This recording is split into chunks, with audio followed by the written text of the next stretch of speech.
Okay, so I've done this quest about like 200 times just to level some friendship up.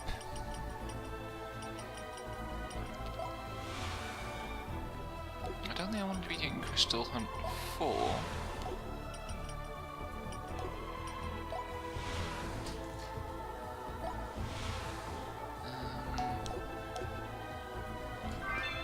Hang on. One thing I want to be doing is taking these nerds out of my party.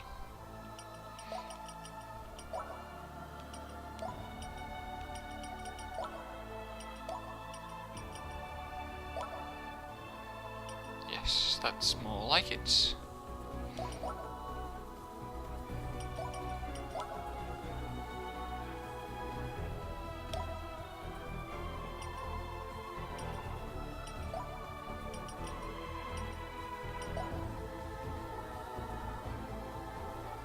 Who do I want to put what on?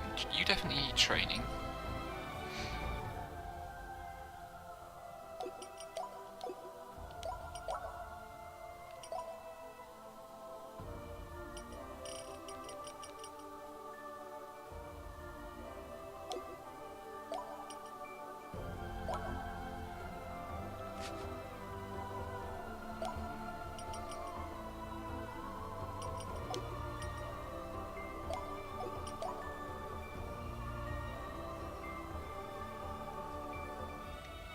So one thing I want is for Mitsuhide to learn some skills pretty quickly.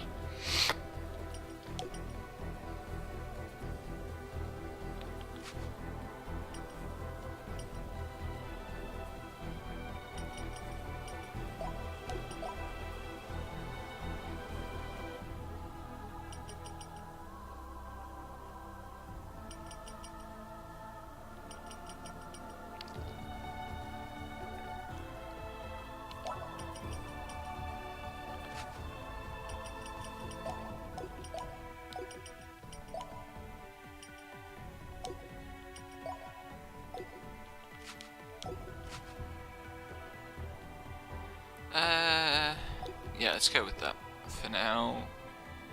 Hi, sorry, how are you? And with this party, I can go do... which one is it? Is it this one? Crystal Hunt 4, yes.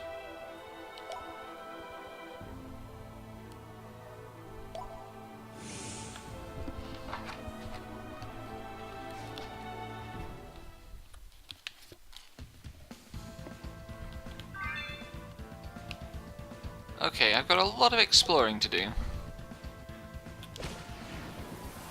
Why is Mitsuhide my display character?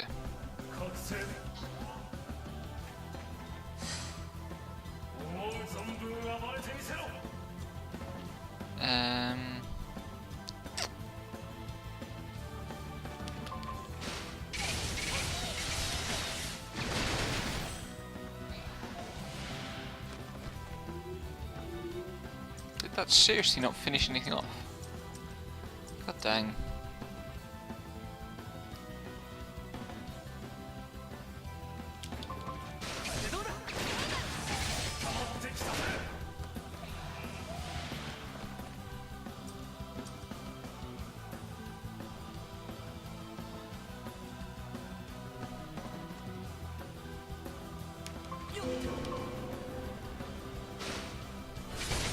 Will Mitsuhide behave? Yes, good.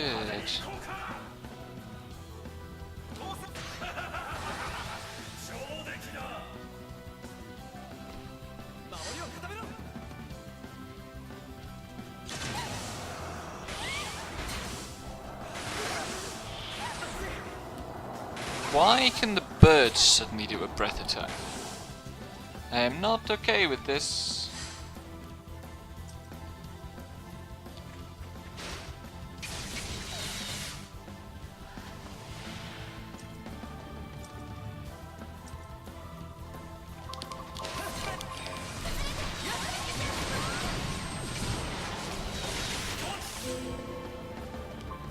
That was the wrong breed. But it doesn't matter.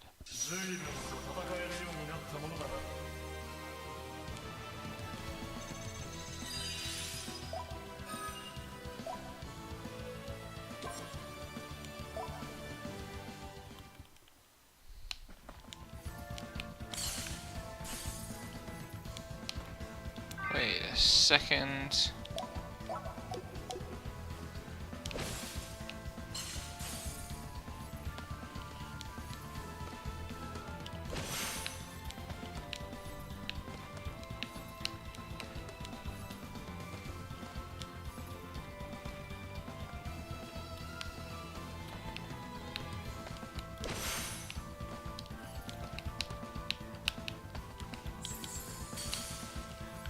Ugh.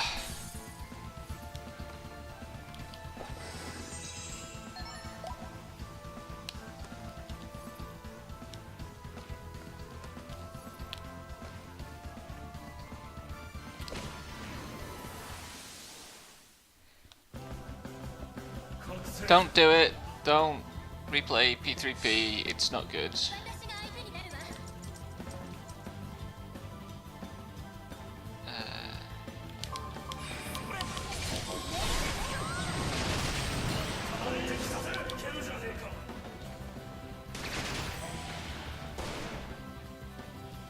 Oh, the fucking game ate to greed.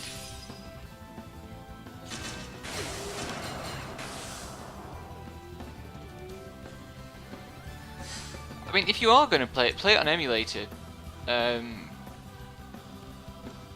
Like, PSPP is a really, really good emulator. God, how long do you have? Eventually I will finish writing my thing about P3 Portable. I will say this, playing Femroot in P3P while I was going through the legal part of my transition, you know, kind of doing the name change paperwork and getting all my ID updated and stuff, was... there was a resonance between the two things, I guess. The overwhelming feeling I got from Femroot in P3P was that every character was expecting a man in the protagonist's place.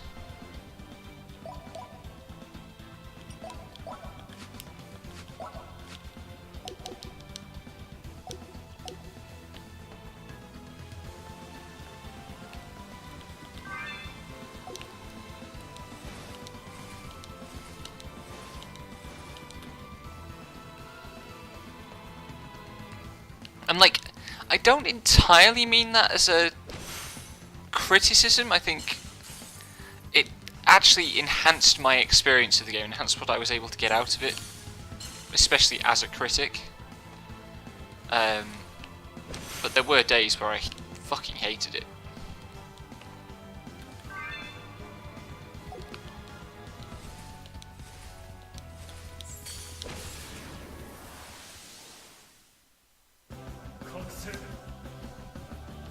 I'm not necessarily talking about anything particularly profound, it's more like just the holes in the script, really. The gendered linguistic references that didn't get changed because they wouldn't have been the kind of things picked up in a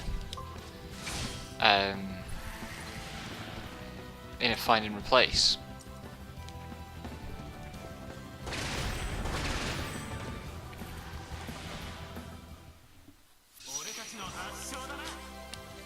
And I think part of the problem, and my my long Persona 3 thing, if I finish it, has a big section on this, is that kind of thematically the game doesn't resonate for me because like it's got this big theme about kind of death and mortality, and I'm just not that bothered. Like I totally understand people for whom that's a big thing and that they think about a lot, but it's just not part of my experience.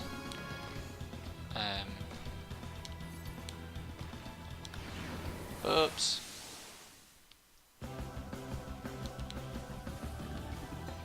Please let me go first. Yes.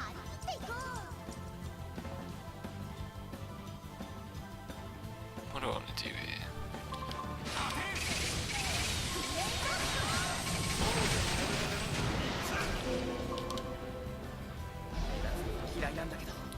Right, triple greed. What's my hit count going to end up at?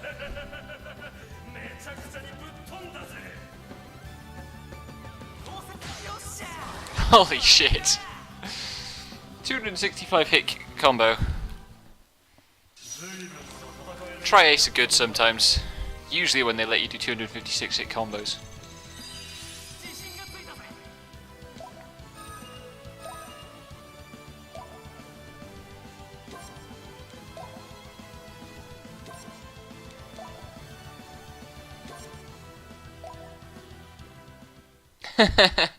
Yeah, I mean, I haven't played, but I watched a Let's Play of, and the back half of that game's just completely toothless.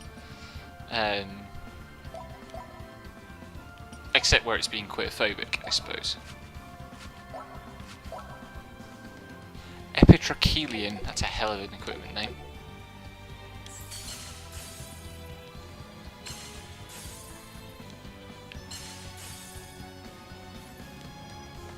How the screaming fuck do I finish exploring this area?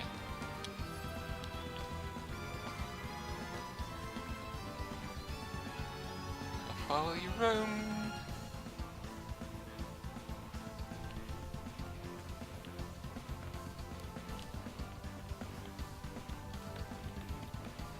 I mean, if you're going to replay a Persona game, play 3 rather than 4, but also, like, 1 is the one I've got most out of, and I suspect if any of them are going to beat them, it'd be 2. I'm interested to play 2. Don't know if we'll do it for the podcast at some point or something.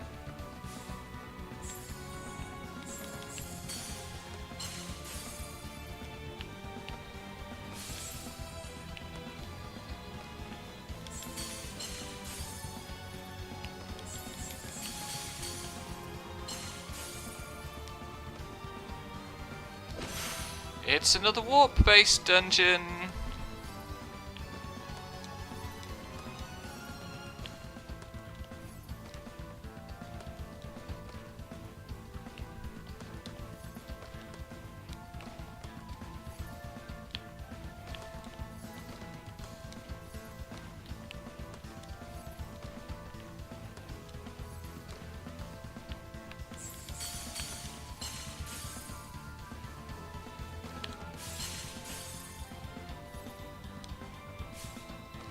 God damn it, I missed all those platforms.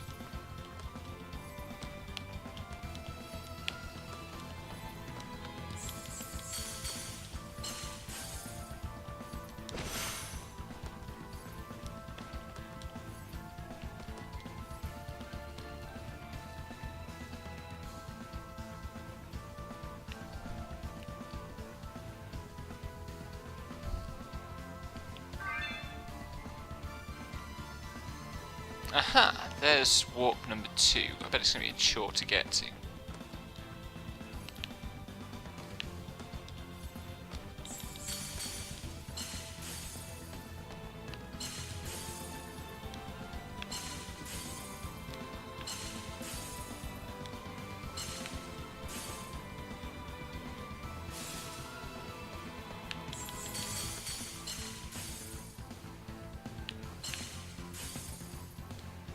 Come on, I've got to be able to get up there. Or not, I guess.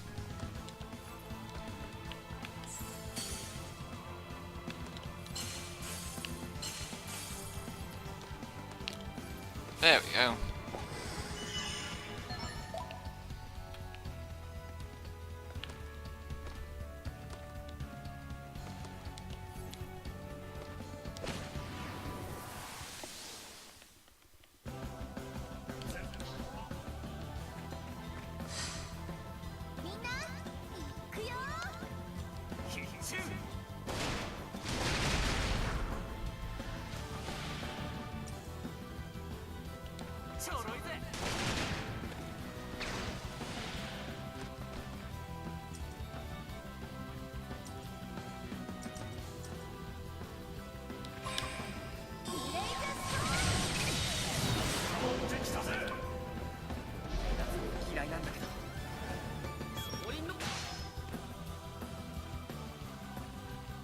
Right, can I finish these? I should be able to finish these off.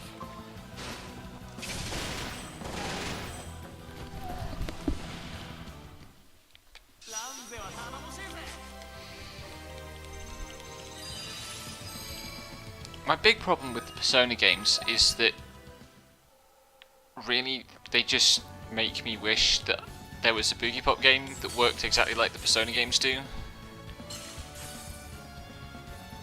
Or just like more Boogie Pop stuff available in English.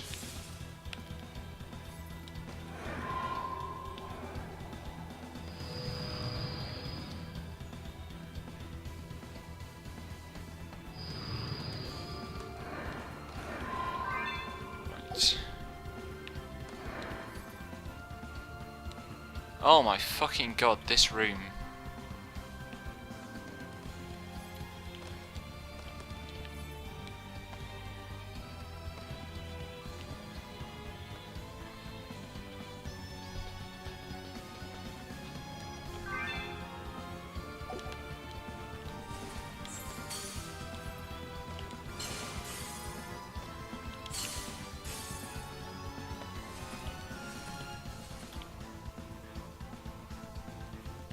The main reason I want someone to speedrun this game is so that I can actually find out what the fastest movement options are.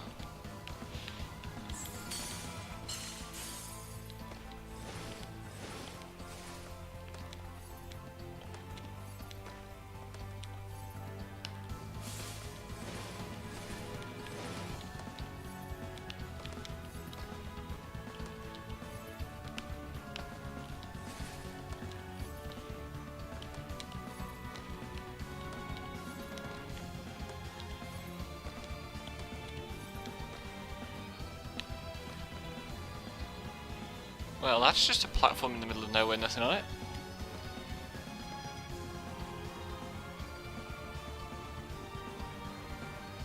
Oh, joke's on you, and I don't have a couch. So I don't know what you were sleeping on.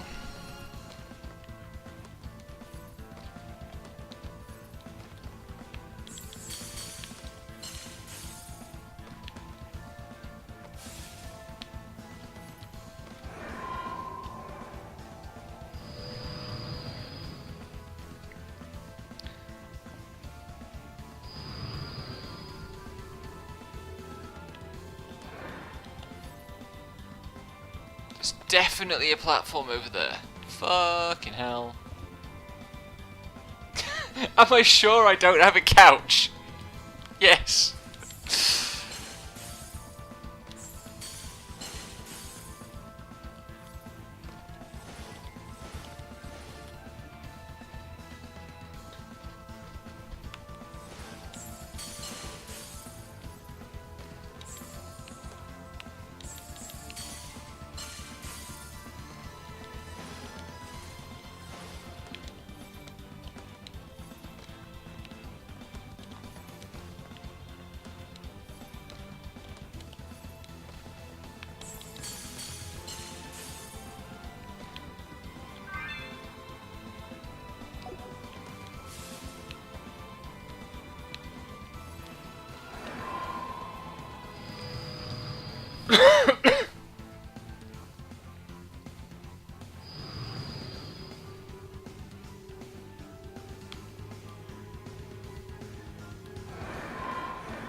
Ah, I don't know how to get that chest.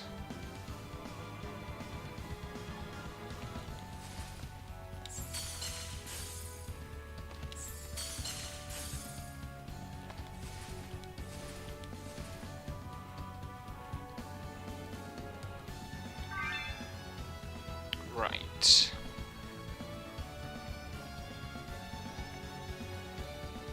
I think I want to take the upper exit from the stream first.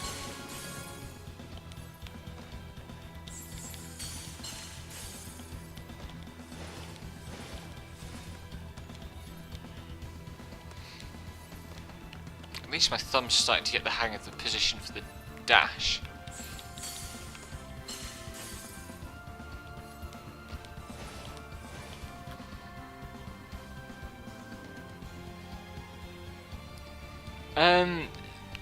Like, I think there's a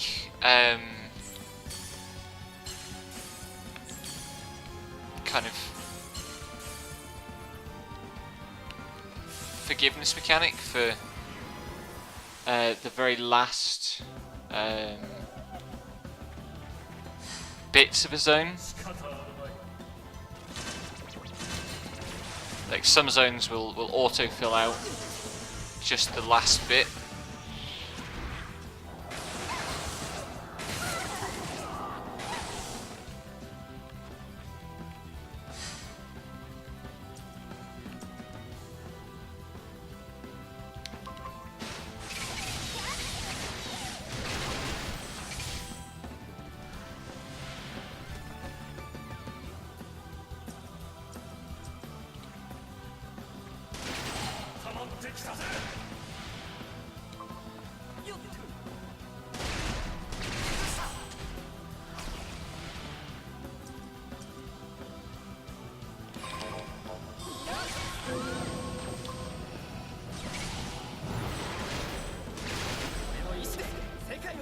Hi, Sanai.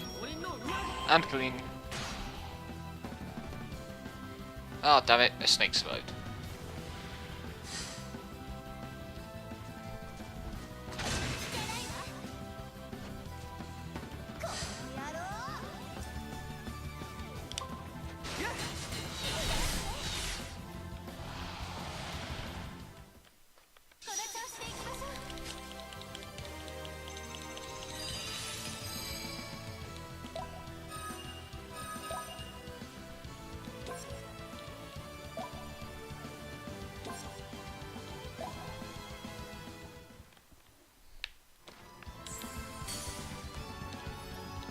Damn it.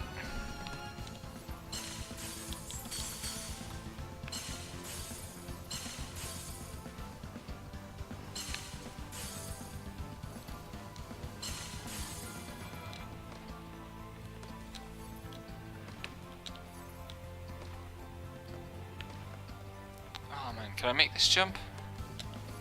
Yes.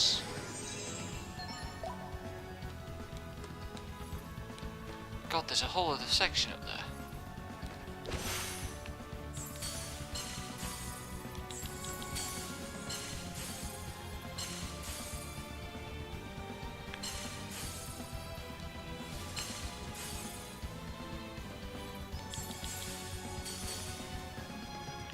Can I make that? Woo, yeah!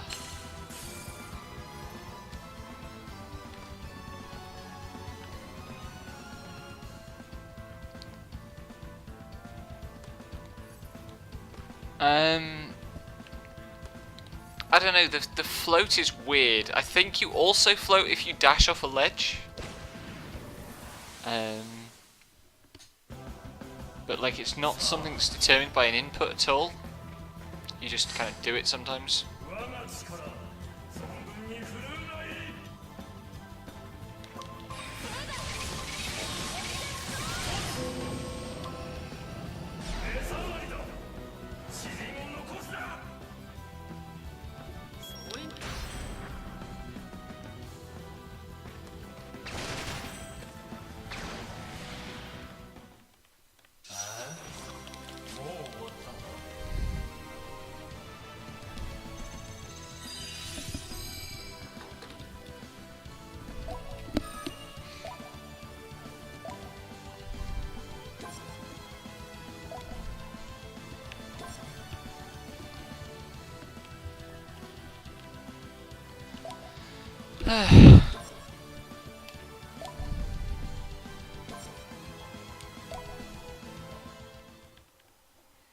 How many classes does Kanata not have yet?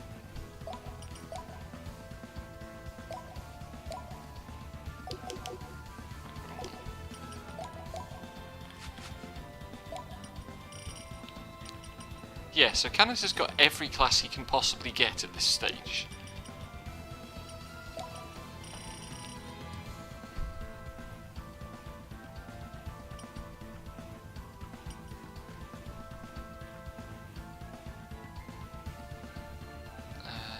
I think I just want him to be leveling up this skill now.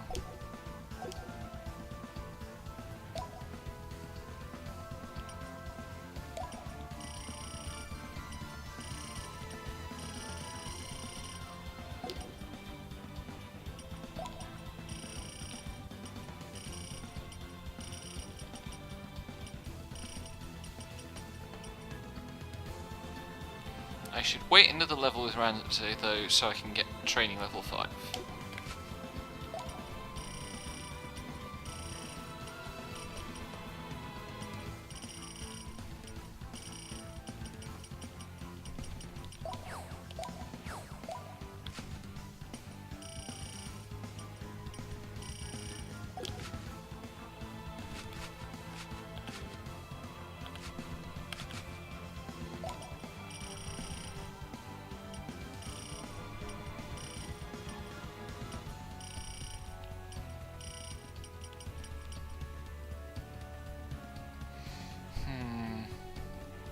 Yes, let's get that in next.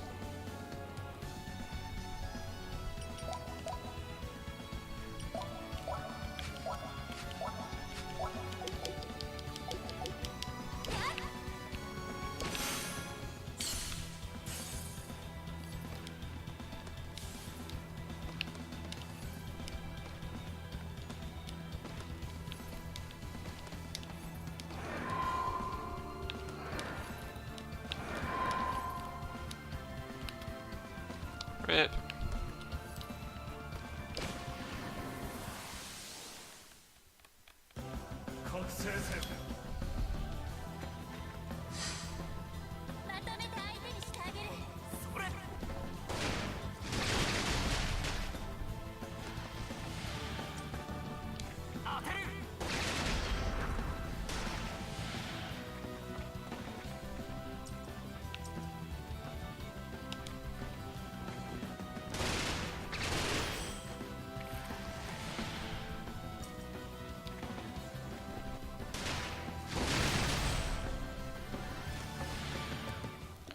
There are some things Mitsuhide is very good for, and one of them is clearing mines.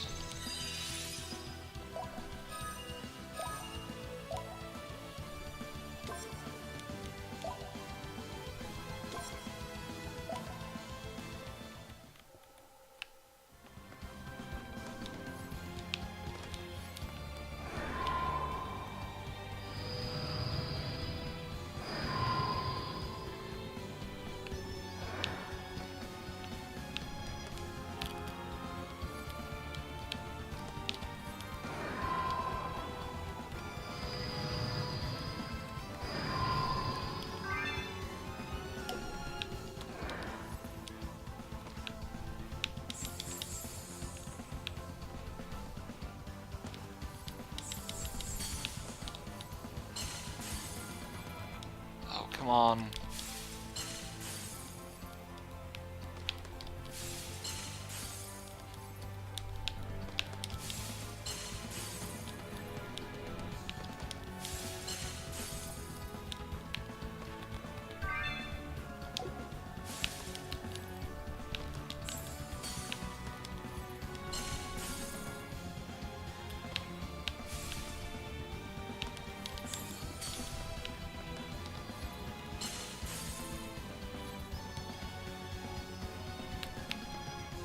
Ah, crap. Now I'm all the way down at the bottom of the zone.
Mitsuhide's greed attack does so many hits.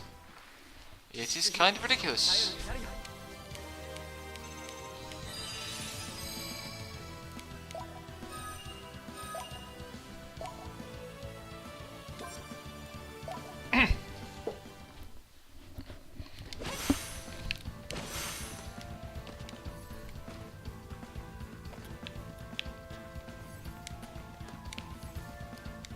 Oh, get up there, Ramsey.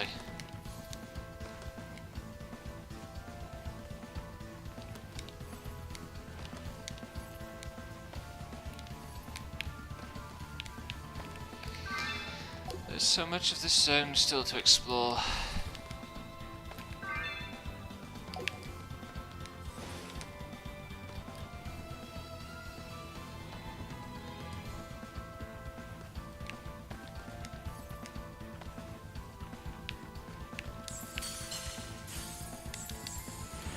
Whoops.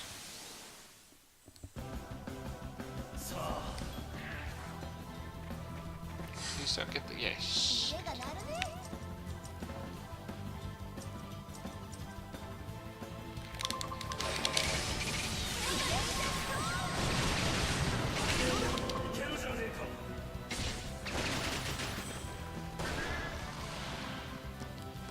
Right, I think Leroy's right, there's something positional about it, because Mitsuhide doesn't go forward the way Kanata does. So Kanata has more room to back off.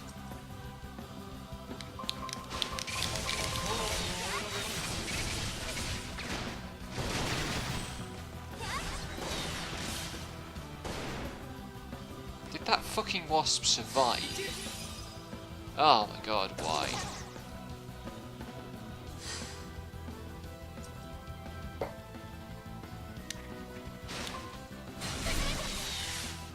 I don't think there's any way to get the room layout on the main map.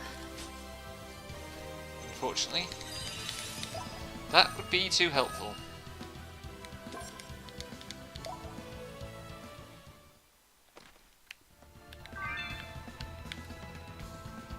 Yeah. No such luck, I'm afraid.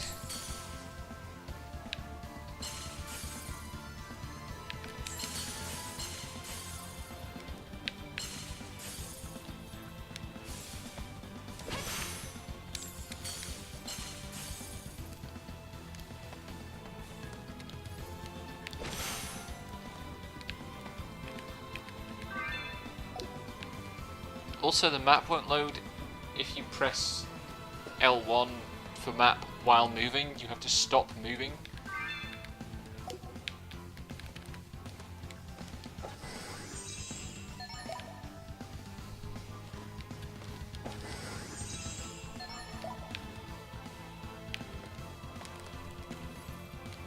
Why is there a platform up there?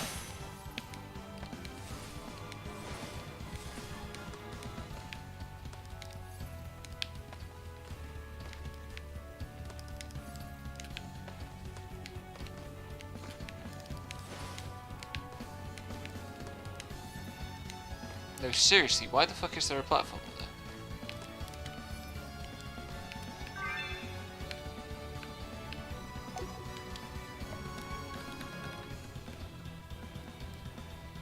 Probably on some other mission in this area there will be an enemy in that room.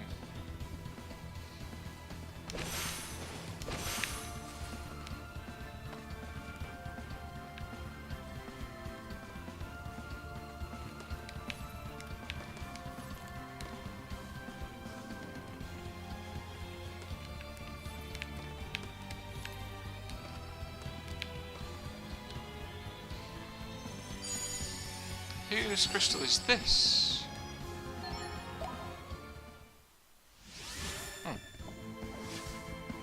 It's no one's crystal.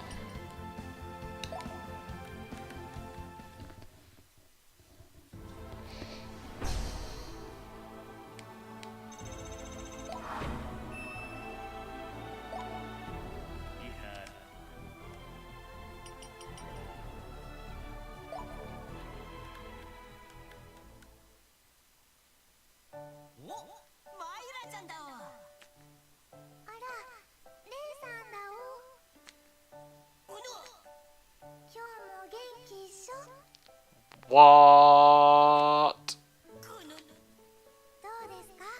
連産言葉覚えたんですよ。何故に？いや、前から面白いな。方言じゃないよ。あ、これ方言。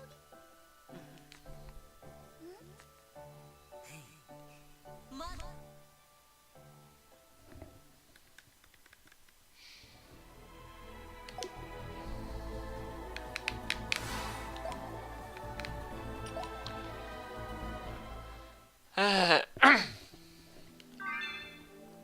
Let's see.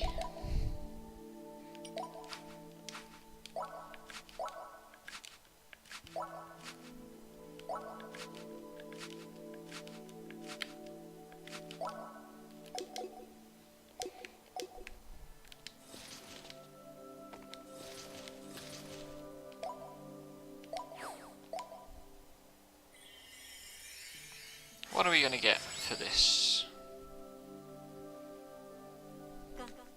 おいおい、これはどうしたことだ。ヤマトがいや、確かに。らしくいえ、以前の私と相違があると、それはあなたたちによる。なるほど。その俺たちの影響。思いのほかこのま。もう少し可愛げがあった方。おい、ヤマトが。それで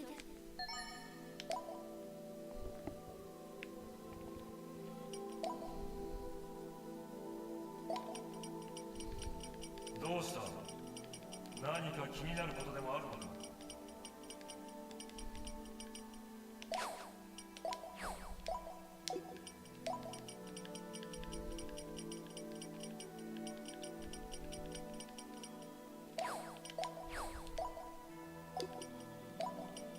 おい、何をポケットしているんだ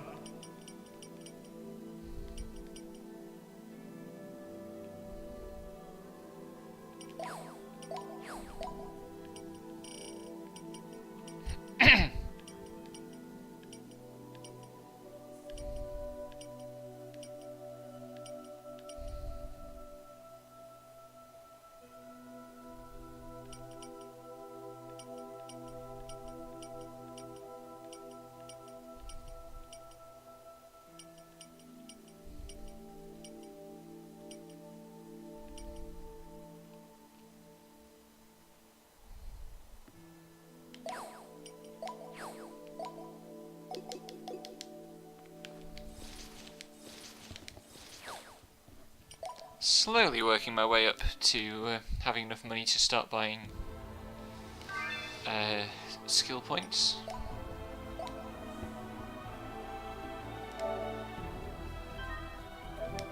Although I might save up for the Protelexer Field Guide first.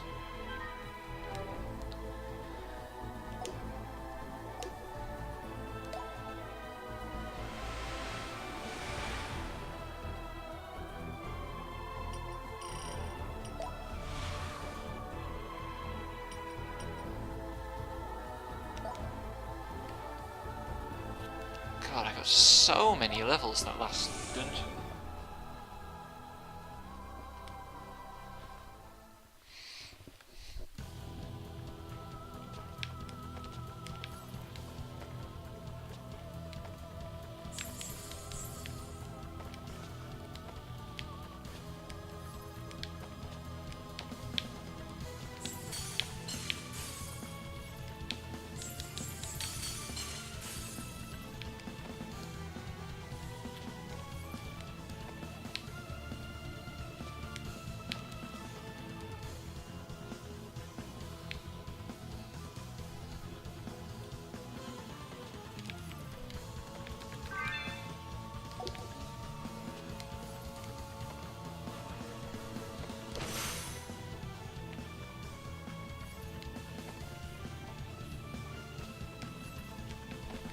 That should do it. Yes, good.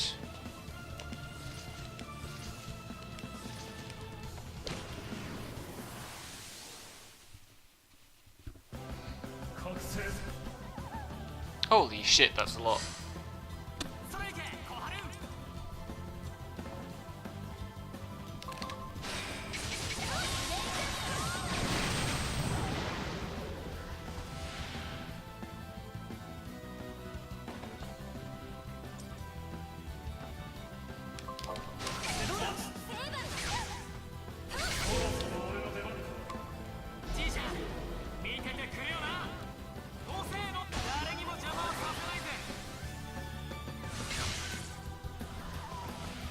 Don't know why Canitus was unavailable there.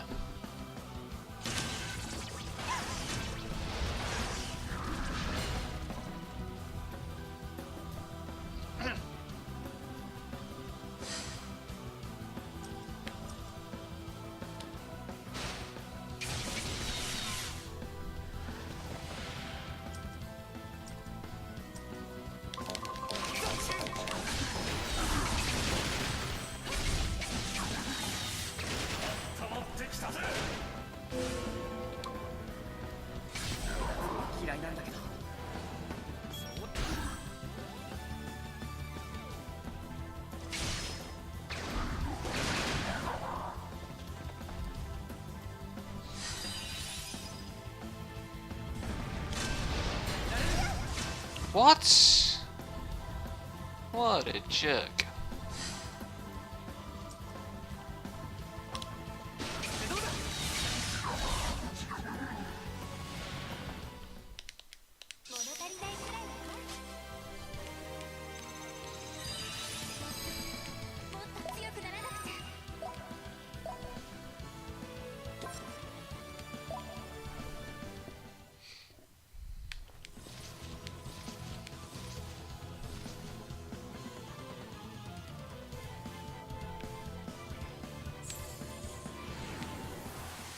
I hate when the fucking bullet goes just clean over the enemy. ちょっとちょっと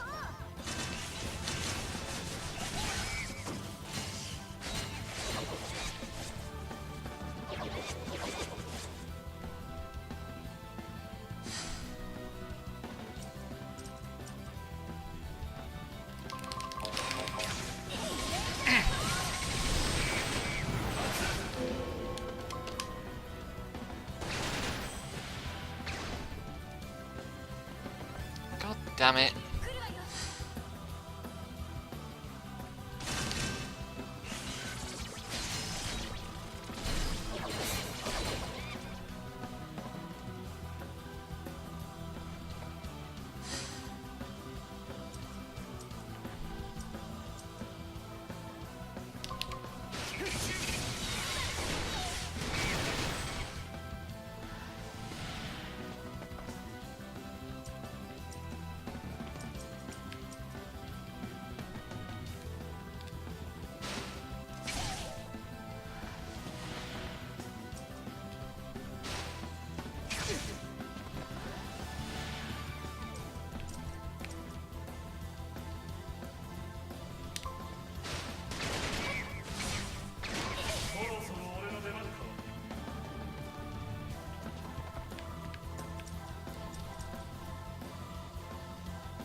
Oh, that was okay. It's almost close.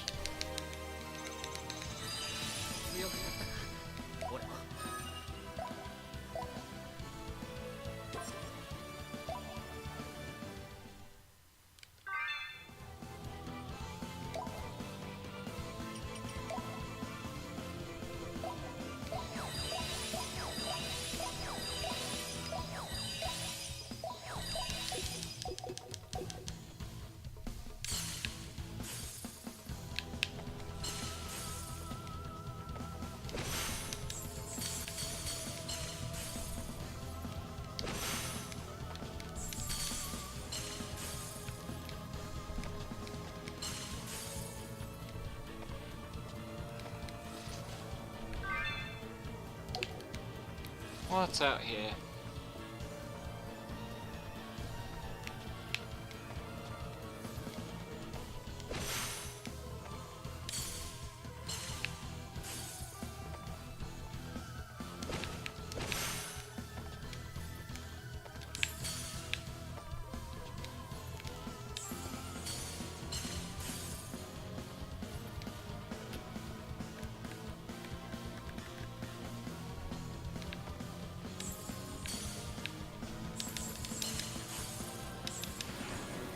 Damn it. 覚醒 Oh, this is gonna suck. 全力全開でいく Maybe よ you're right.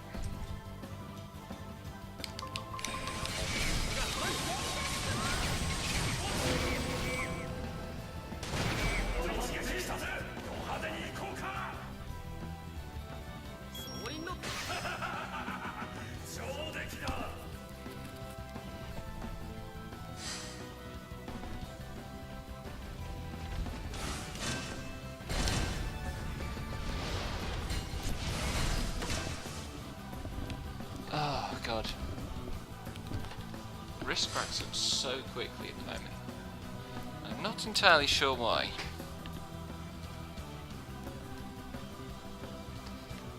What do we want to do here?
I almost didn't kill that.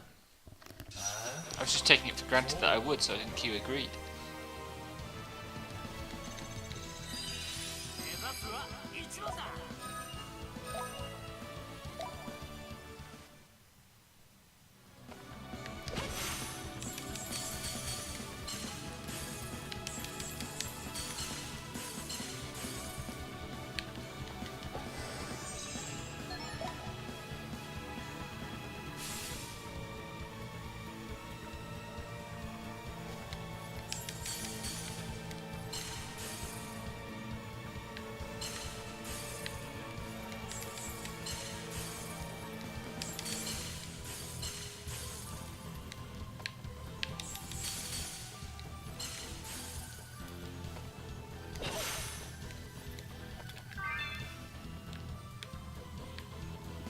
This looks like I might accidentally be going the right way.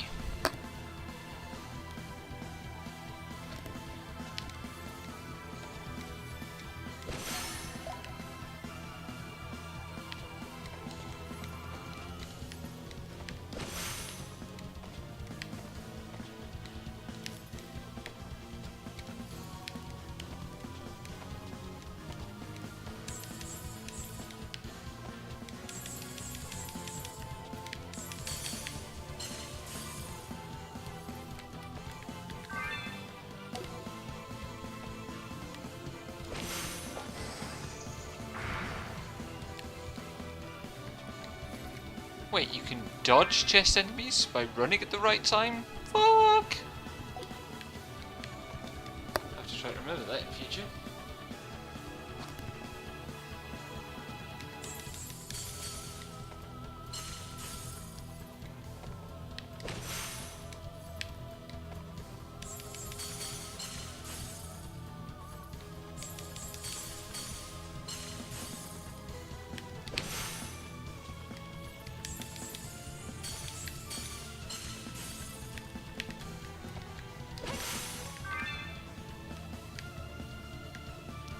That looks suspiciously like the boss might be in the next room in this direction.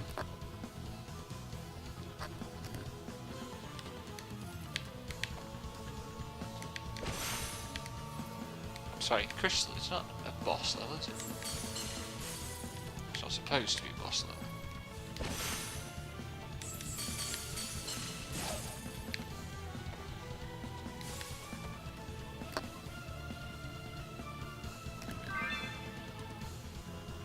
Ah, that's where the boss will be.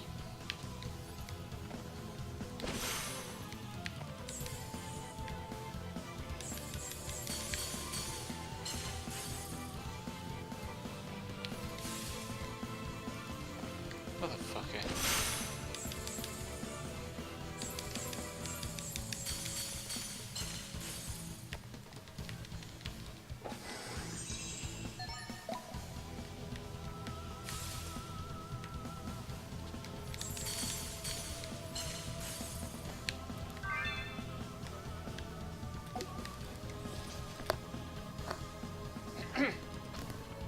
I think the Canitus Crystal mission was level 41, so...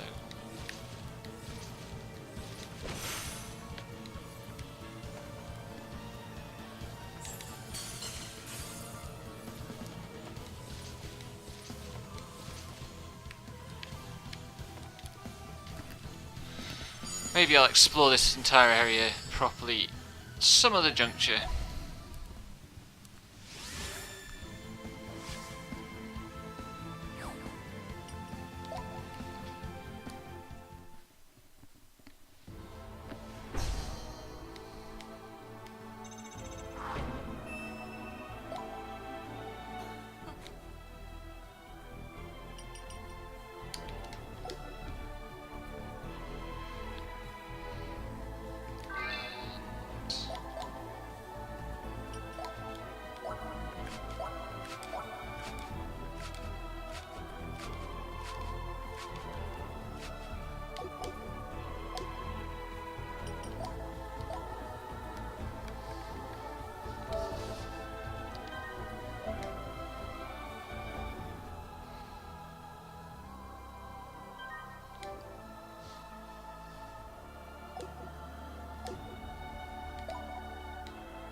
Right, let's find Canitus Crystal.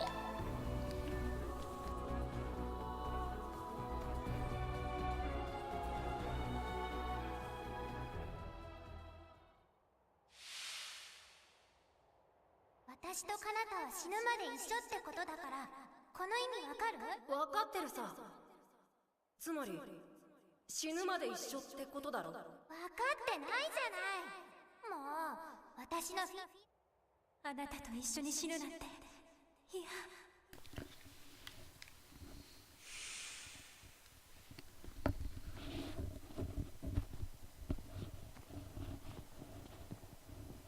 カナタのやつ、こんなところで寝てるぜ。ここは学校じゃないぞ。起きろ。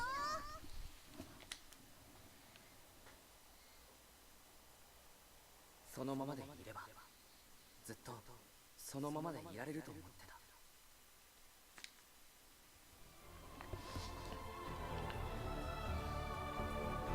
Kanata is not going to have much of a backstory, I guess.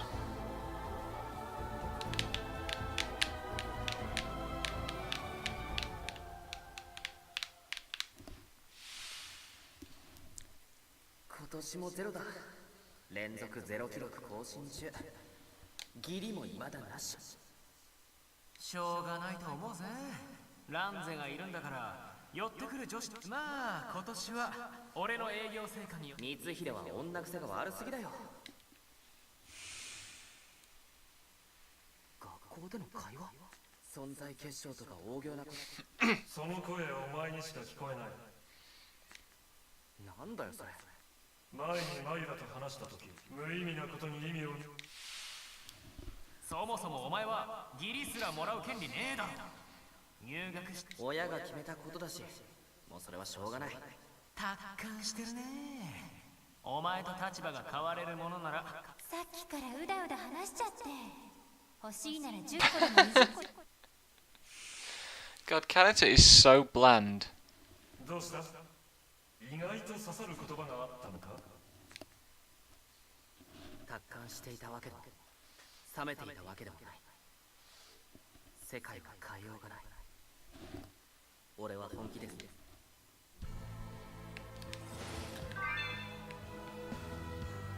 Right, I can probably finally fully explore this zone.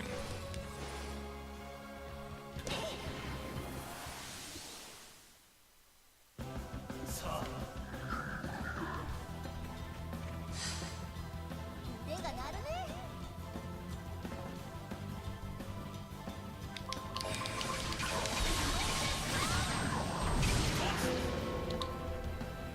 この一撃、ド派手に行こうか。総輪の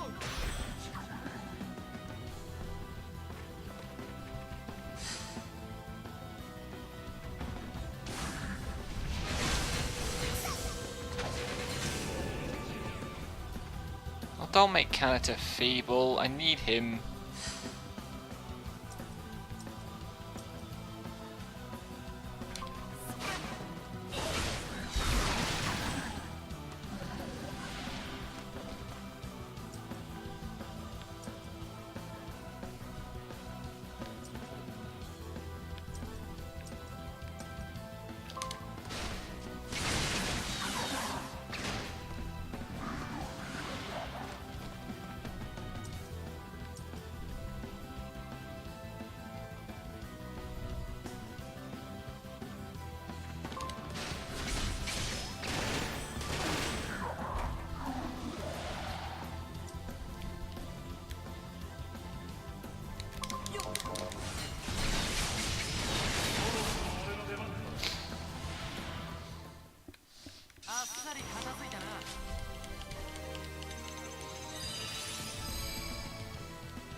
Holy shit!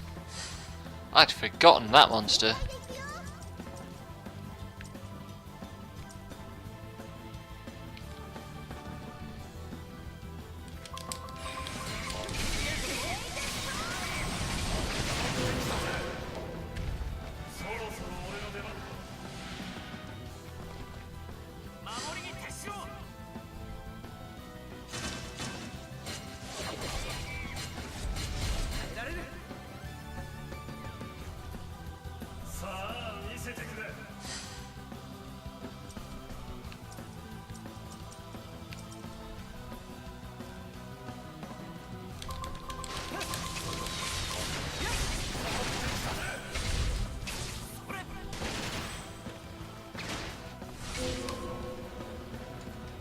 Once it's a Ranzaid greed time.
I know my co-hosts don't like this game very much, but I find it super relaxing to play.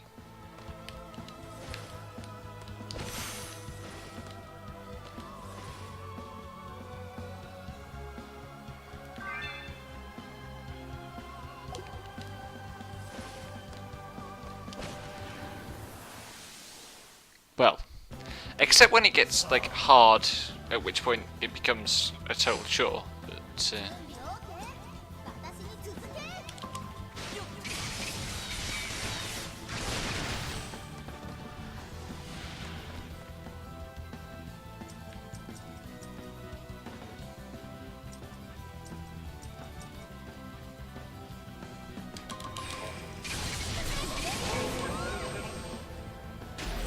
嫌いなんだけど総輪の上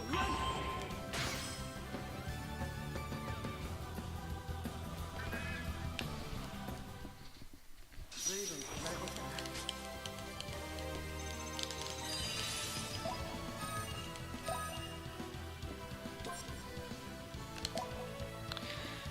playing it while understanding the systems and also knowing about the XP boost skills makes a huge difference as well in terms of quality of life.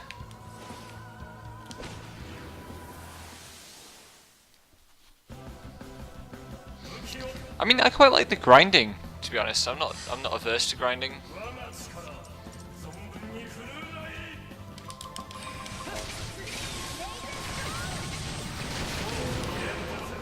いけるぜ Ah. No, we're not in slug at all at the moment. Slug was the last 2 days where I've been grinding rep and just doing this first level, but the like level 2 version of it. This is like level 41. Doing the level 2 entry level optional quest here over and over again because it's the most efficient way to grind affection.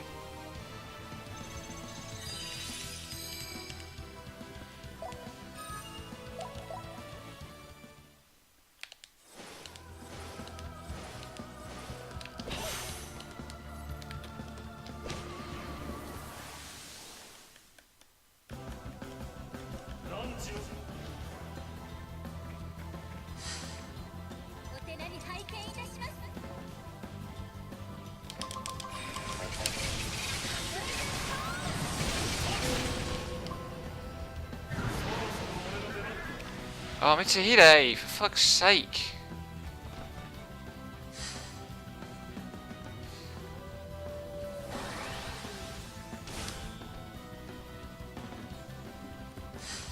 Also, Kanata keeps getting paralyzed.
I wonder if the greed has to be triggered as the character's attacking, actually.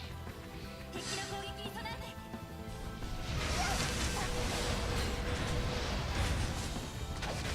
Also, that ice blitz goes off absurdly fast. What the fuck?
had something in mind that I wanted Ranze to save up for.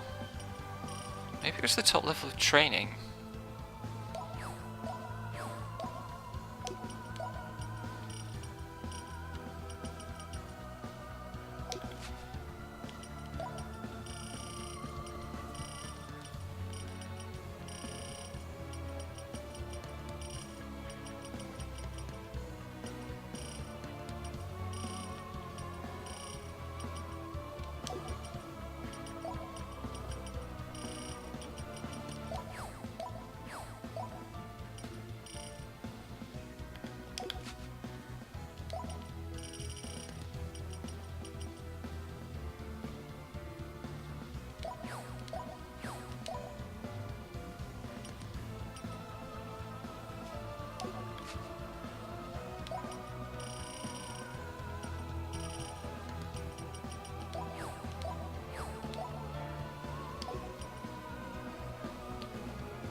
Training.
Actually, should I go to those extra rooms briefly?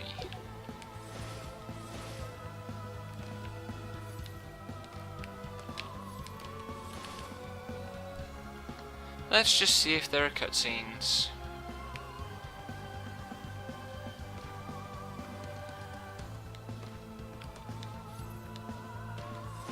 It would appear there are not.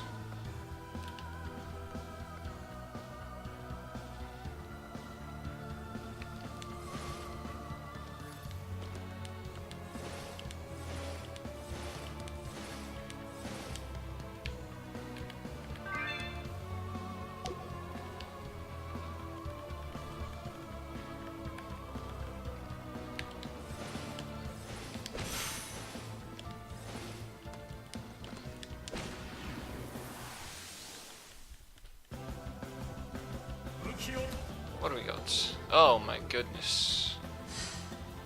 私が相手になるわ。 こ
Right, where did that leave us?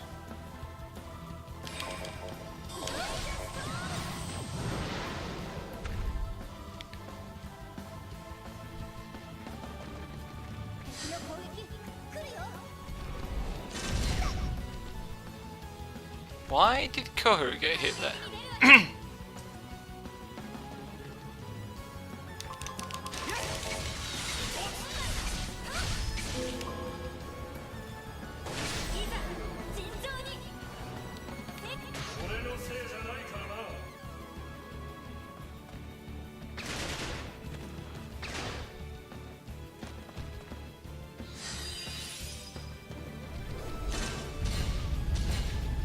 Jesus, that's a lot of damage. こちらの番だ。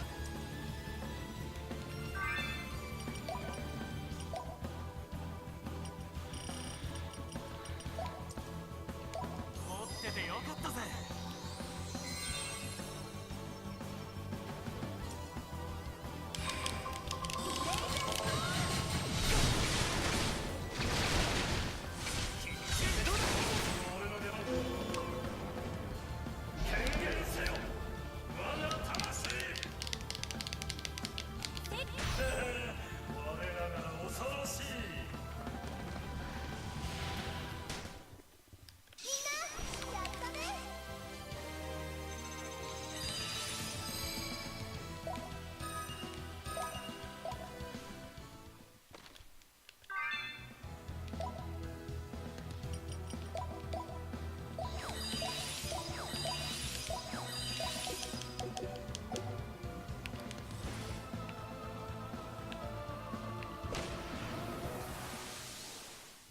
Onwards.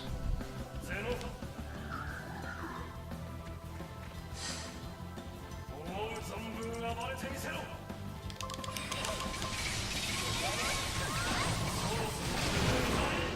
けるじゃねえか。 Yeah. 行くぜ。高性能。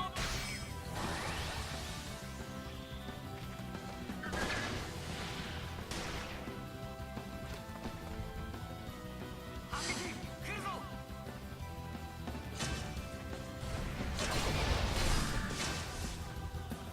Do not break my bonus. ボコボコにしてやる。でどうだ。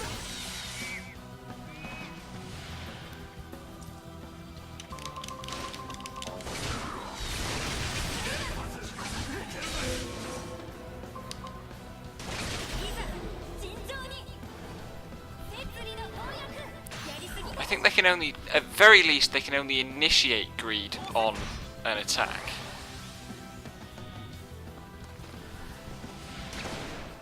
Or where they're 一瞬で言うんだわね。 able to attack again, maybe.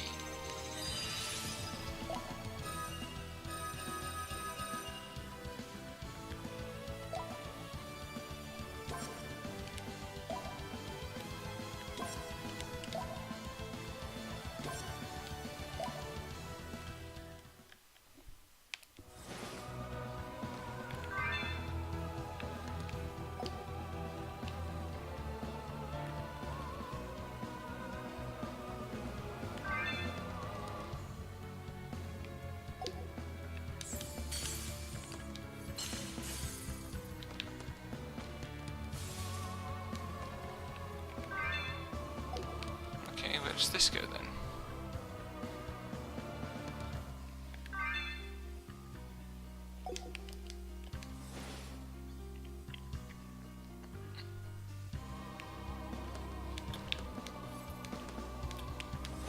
Oh, come on.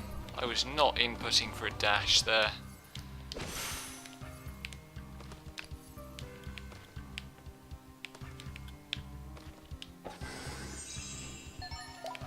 One thing that would definitely help with this game would be if the interface was slightly differently organised.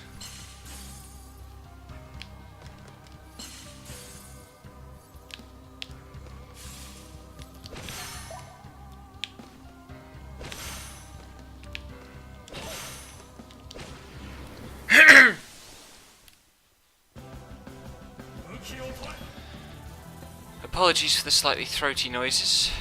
I was yelling a lot at the demo this afternoon. morning even.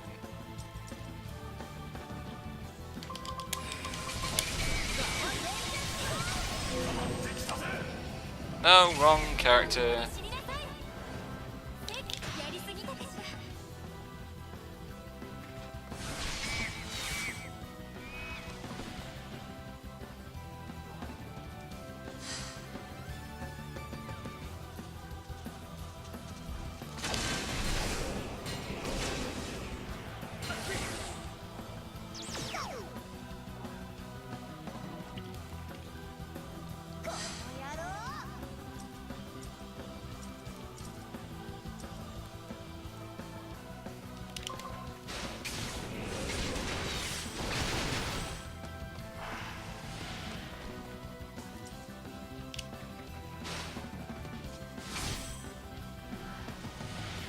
I don't know what it says when they put up snatched.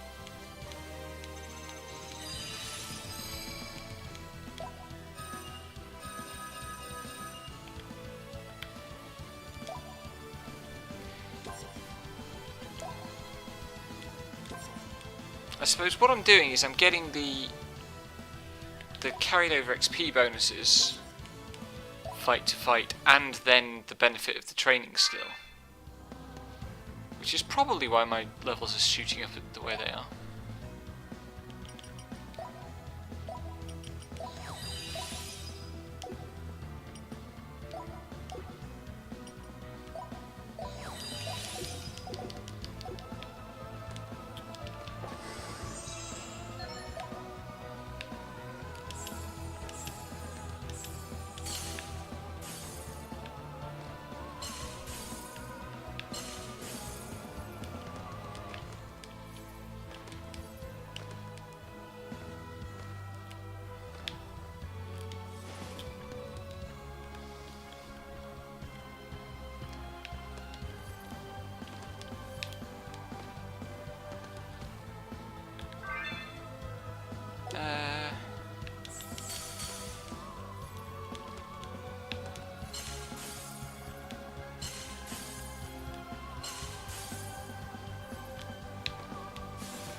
Chat, you've gone very quiet. Is there a glitch again?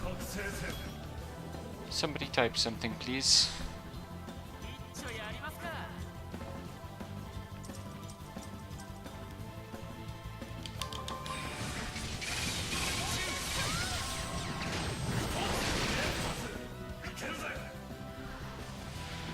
Okay, chat is still working. Excellent.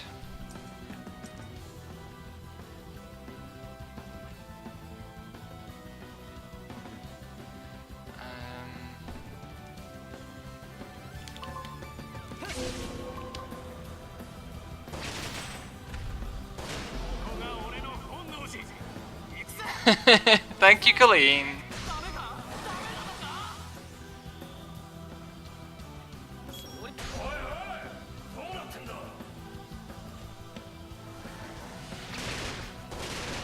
I really need to get to the point in the game where greed devices start dropping so that I can level up my Demon's Greed attacks, because they are currently insufficient.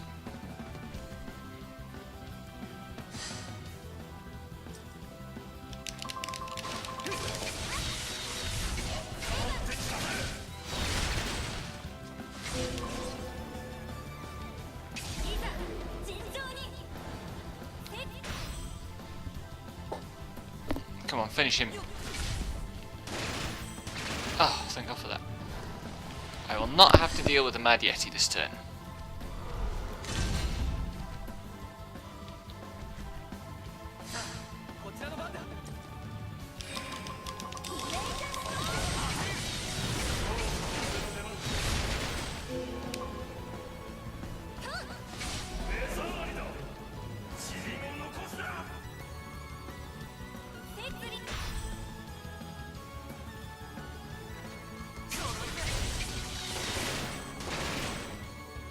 I'm super not happy with being at 78 risk. When this bonus breaks, it's going to be expensive.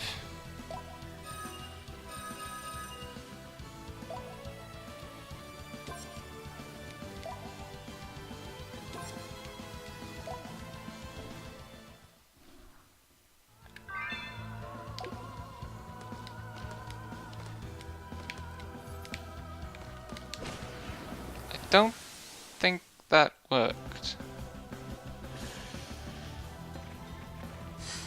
Shit.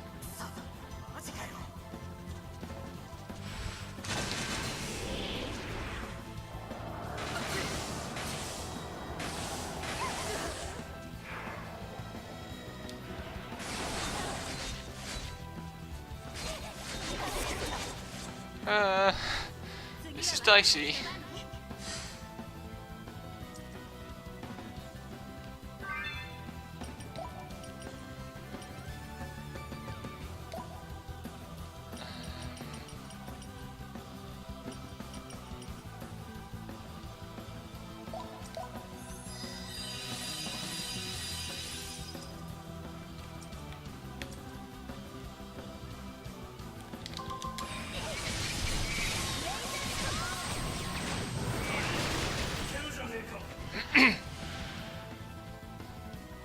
Firestorm continues to be ridiculous.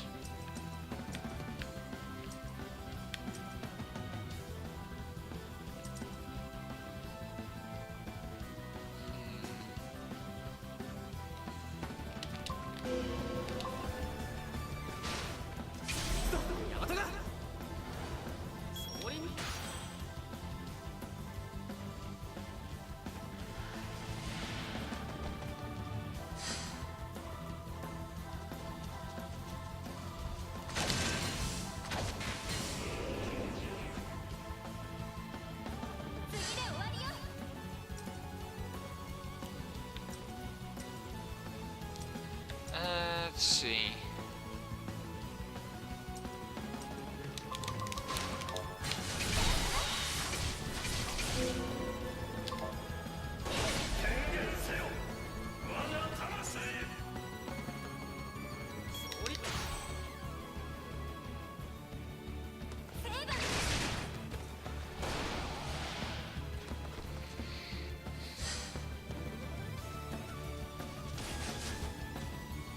That was a good intercept.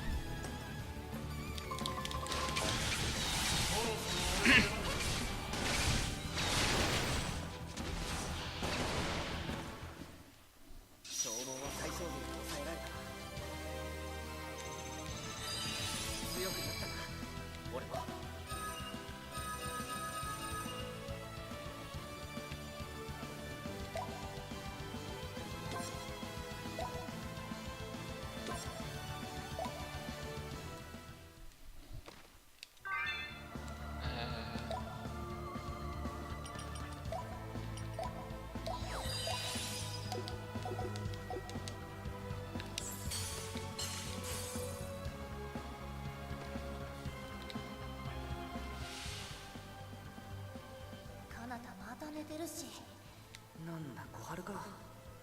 俺はやることやってる。せっかく忠告してやったのにナギ小春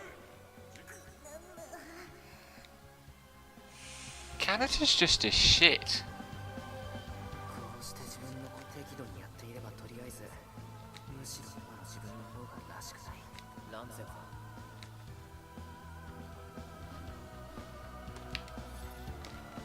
God, boys.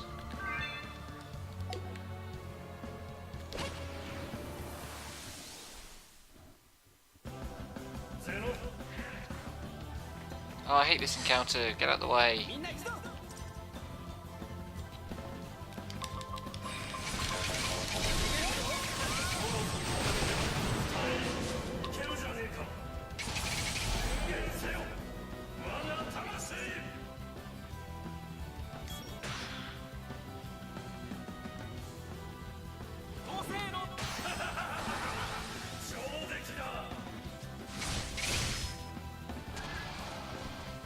Oh, that was satisfying.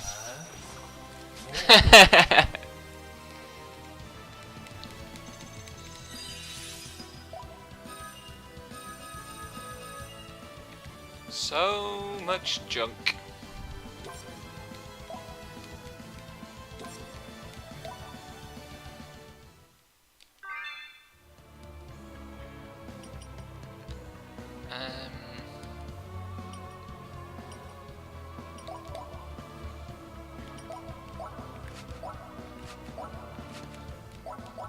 I like how I just got upgrades for Ranze and Mitsuhide and Kanata, but still nothing from this entire level for Koharu.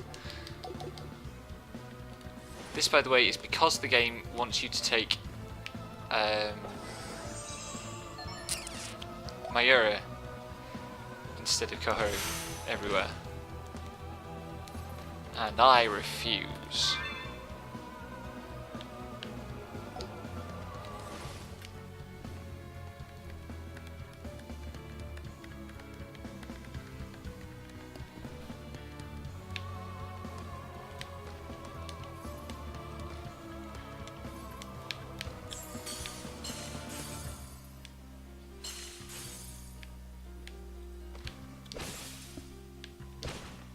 Get back here. There we go. 覚醒せ戦闘開始だ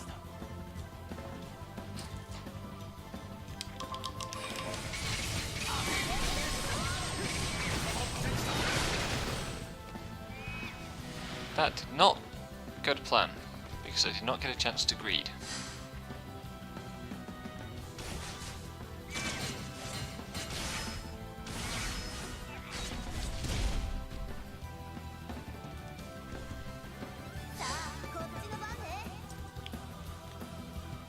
So I'm at 100 risk, which presumably means that every attack will cause a break?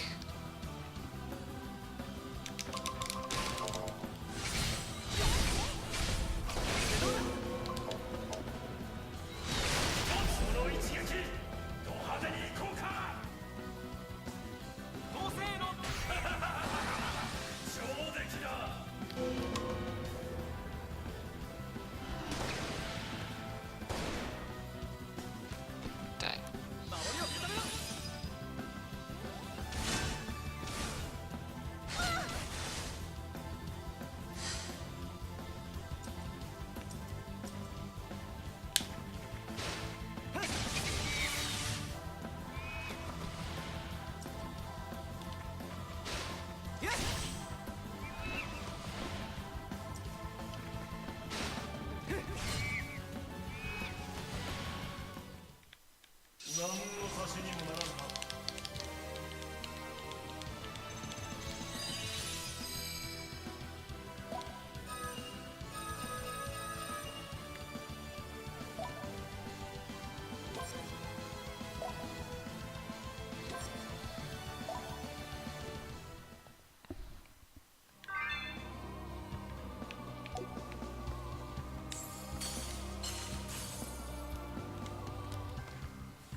There's always one that survives. Except when it doesn't.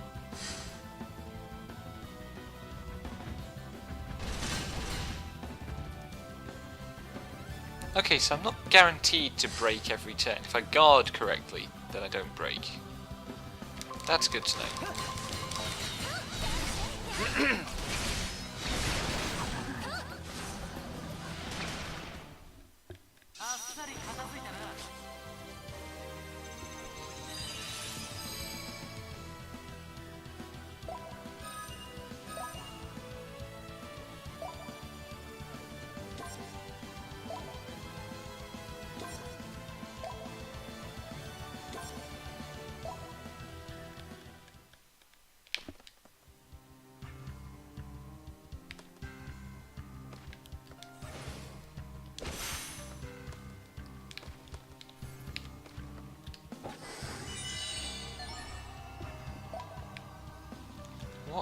Was that the skill points one? Huh. Right. They always go to Canada.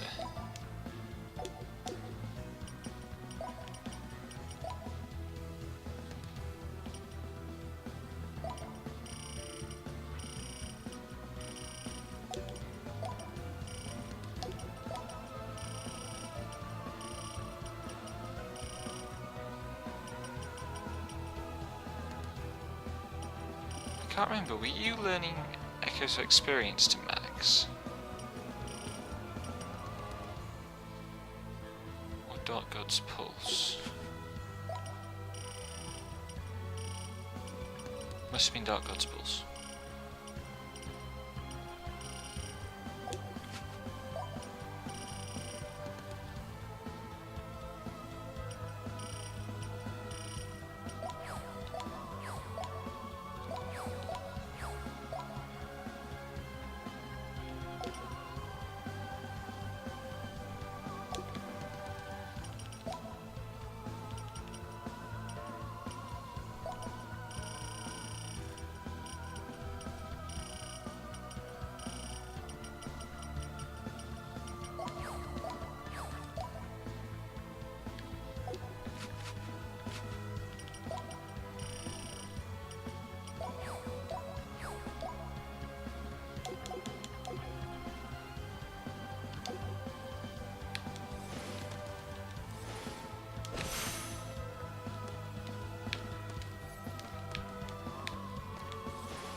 This again, huh? Let's see. 回転いたします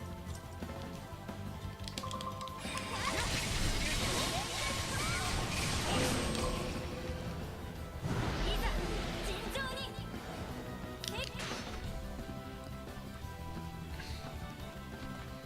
守りきる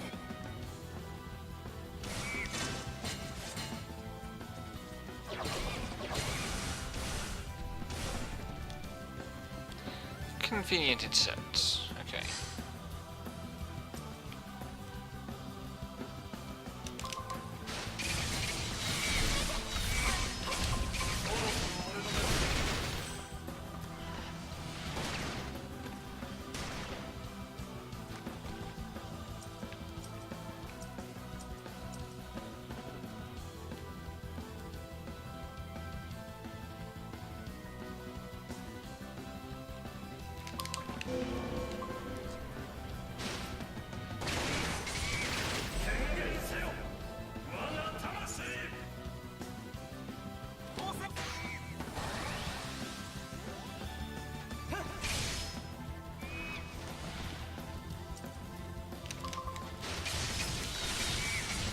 That'll do.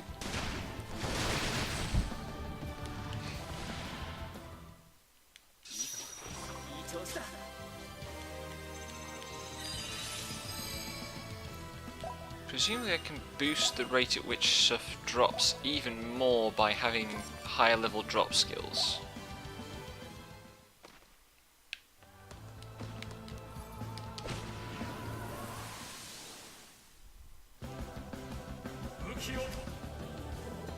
For when I really want to drown in stuff.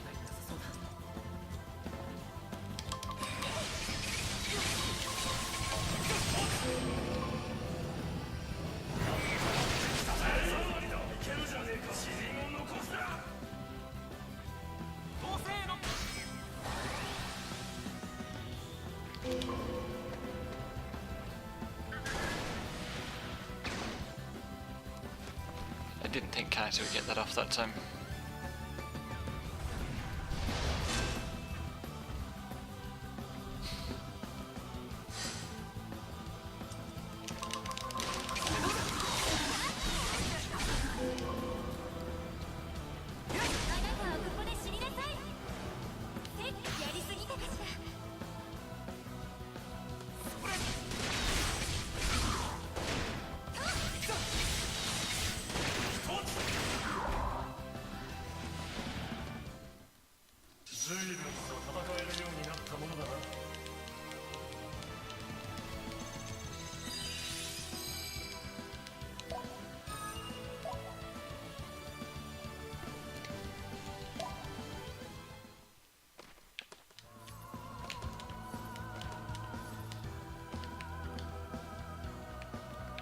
Please open the item pod, Renzo.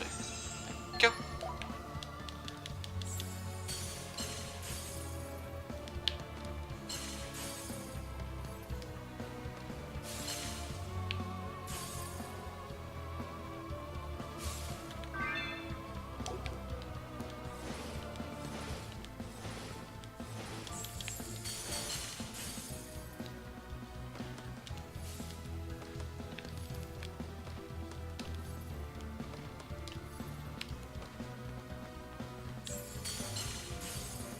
There we go.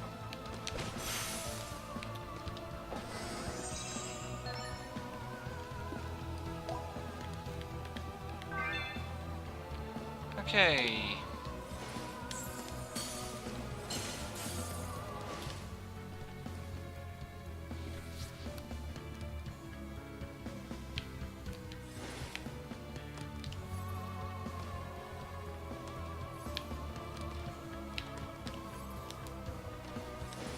Oops.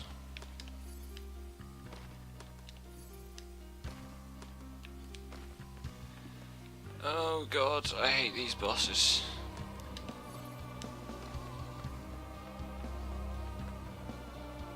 You're going to be really annoying. 何時の At least there's only one of the big guys.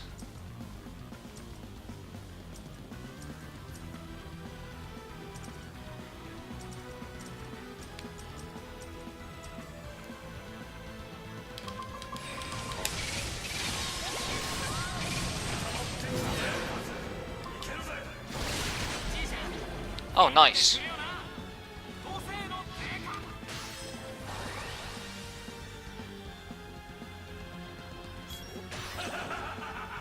上出来だ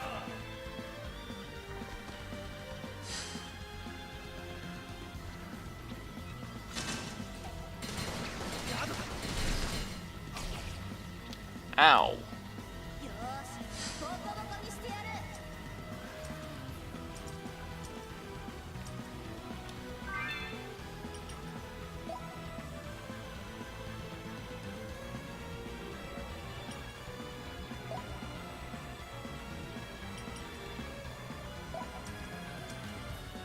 これを使いな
Yeah.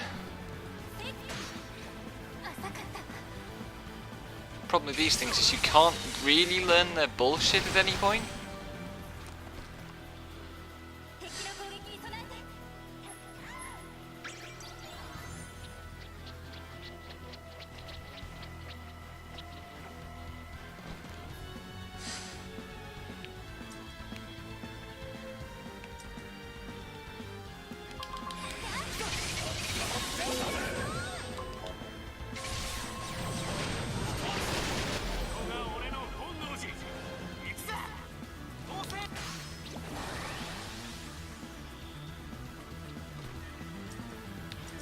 Oh god.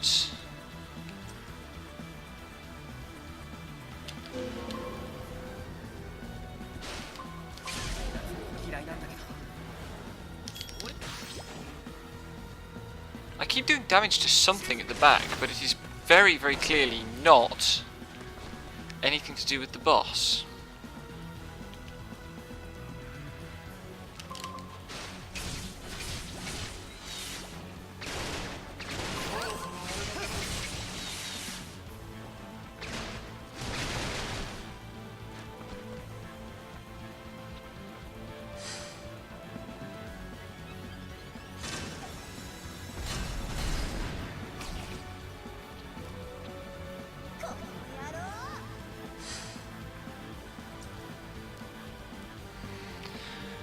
Right then, it's hammering time.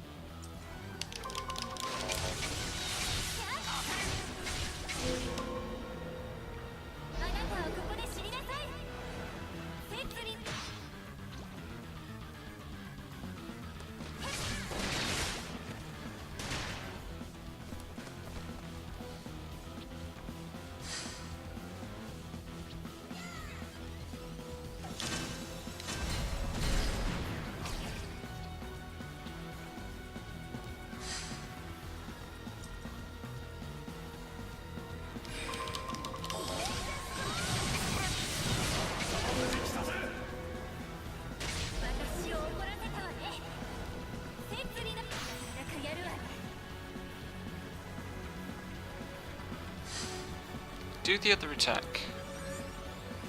Not this one. God damn it.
This might just do it.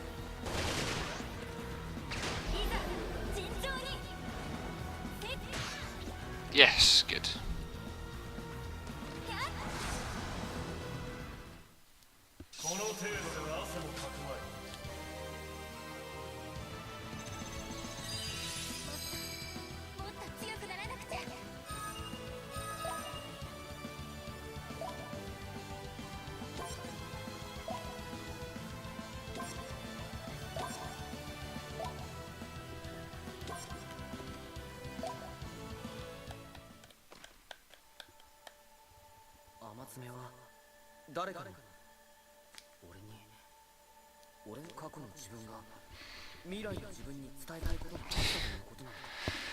God, Kanata's like identity crisis here is just so... he's hardly changed at all. 他人の声とは限らないってことだろ。要はお前がどう受け結局分かったのは自分。つまんねえ話だな。思うままにやりたいことをやればいい。めちゃくちゃだ。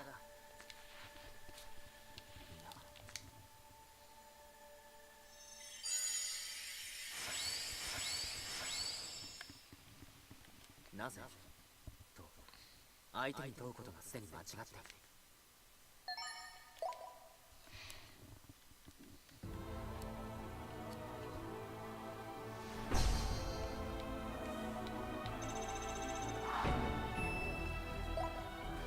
飯を作っといて。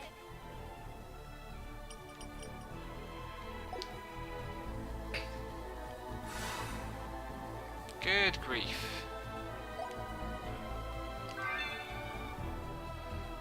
Right.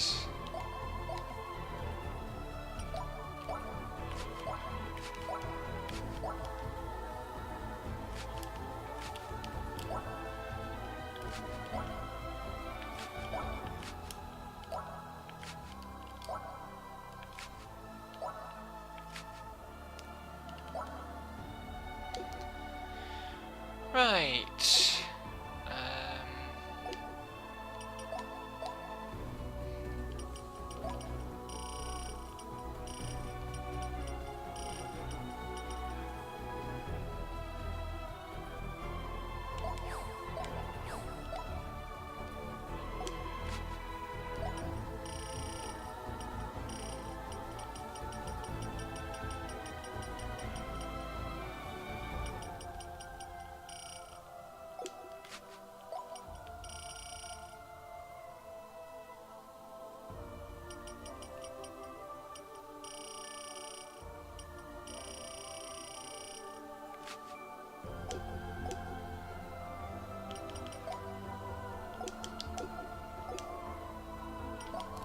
Let's go see...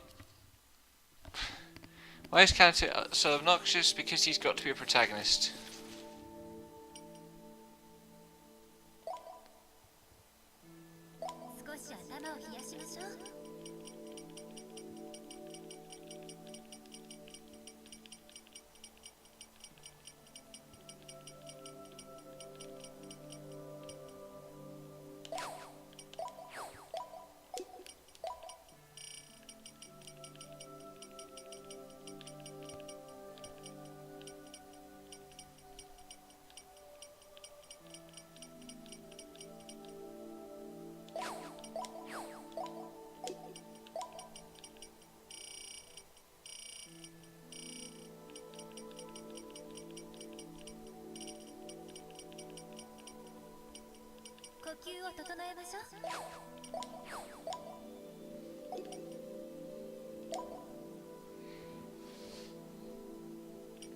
I don't really need Suzuki's stew.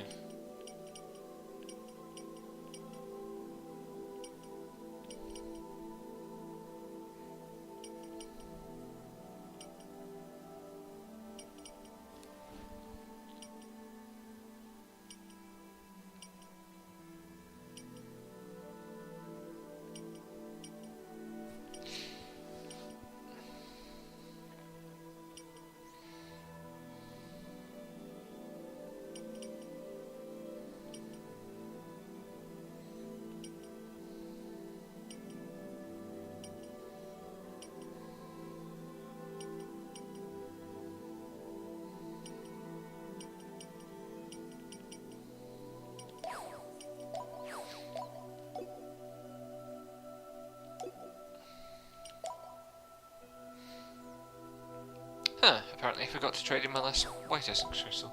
天爪存在結晶を持ってきました。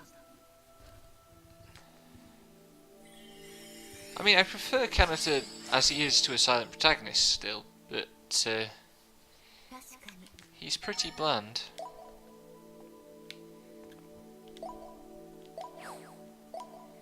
天爪存在。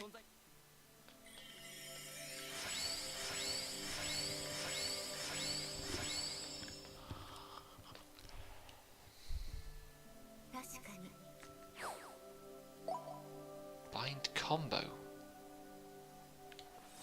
I can't remember what that does.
Hello. Hello Sam, how are you? Doing alright, yourself? I'm good. This game is very silly and is starting to break. Oh dear. I'm basically gaining a party level every 2 encounters most of the time. Oh, Because of a combination of skill setup. I love doing things like that. It's not. Obviously, it's making the game not terribly difficult, but it means I can just enjoy the bits of the game that I enjoy. Oh yeah. What do we got? Crystal Hunt 7. I haven't done Crystal Hunt 6 yet. I don't think I have. There are more things to enjoy than challenge. Yep.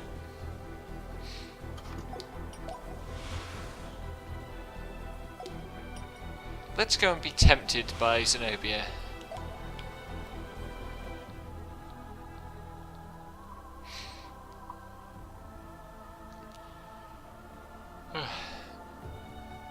God, please tell me you haven't only just got home. I've what? I looked at the time and it's like, because often you come on after getting home from work, but if you only just got home, that's horrible. I didn't even get into work today. Oh, did you get snowed or something? No, there's no snow here. It was just the train. My train was cancelled, and then the train after that was like not enough connection time. So I just thought, fuck it, I'm just gonna work from home instead. Ah, fair enough. We did get snow here. We got a decent, solid inch of snow this morning, just in time for me to be heading out to Picketing. But, fortunately, it had more or less stopped by then, and I just had to wade through the slush. I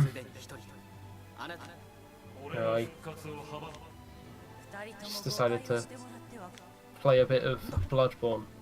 Oh, sooner you than me. I like Souls games. Oh, I can get greed mode, and then everything gets really silly.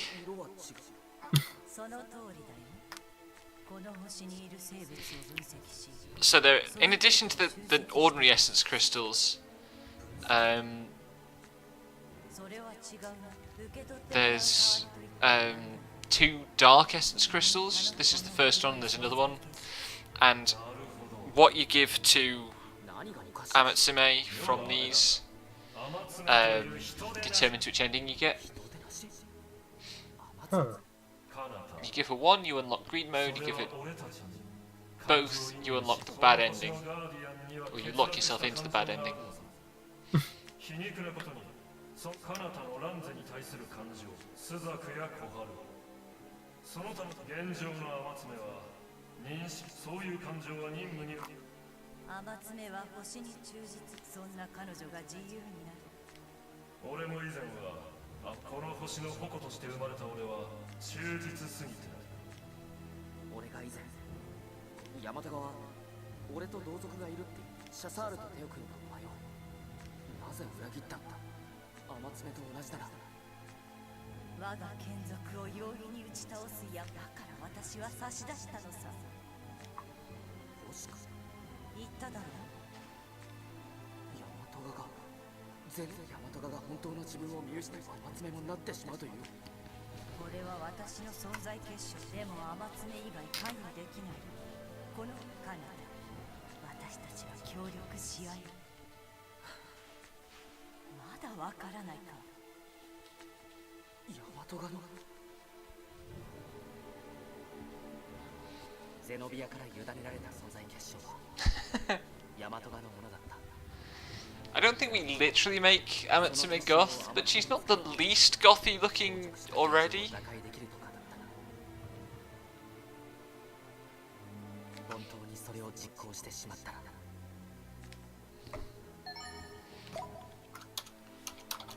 On my first playthrough, I sat on the Black Essence Crystal for ages because I wasn't sure what to do with it.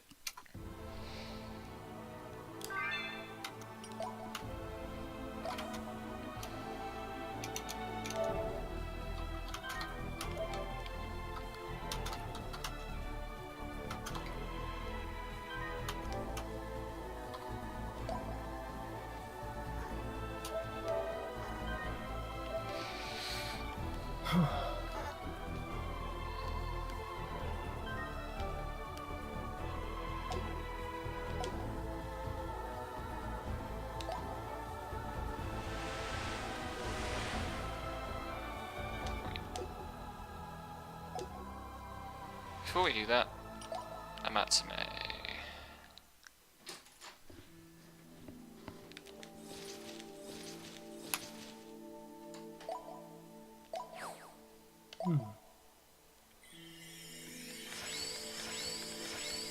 So is Bloodborne your next project after Golden Sun then?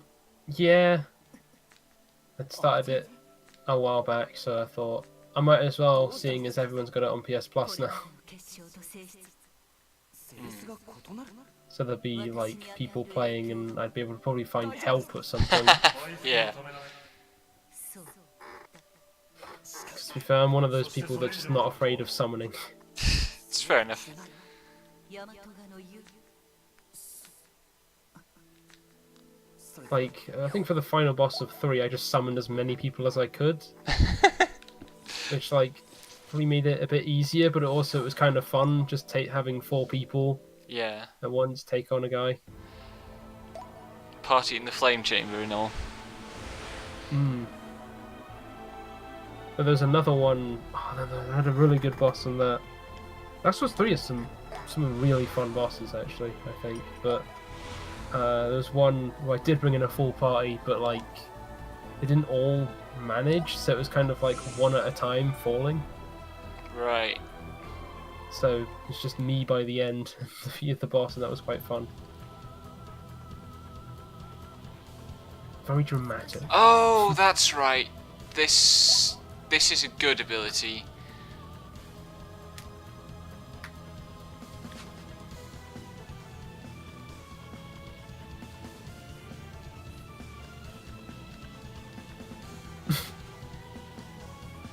Right, so I have to be careful with pressing R1 because that puts me in greed mode, or goth mode as it's otherwise known.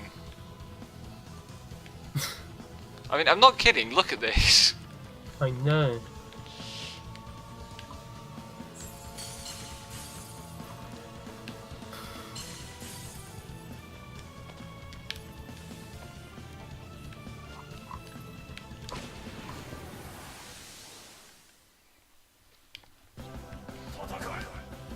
Like, the main benefit of greed mode is more chain encounters, which means more loot.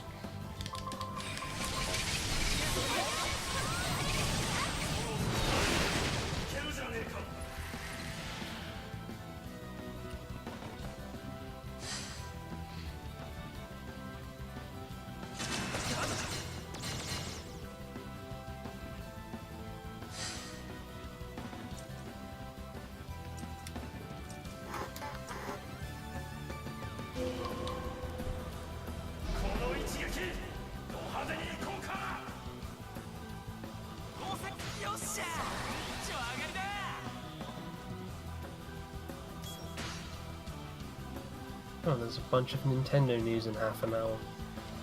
Oh, it's the direct today. Yes. Right, Twitter's going to be a mess when I get back to it then. Yeah. I think I feel like I'll just watch the directs.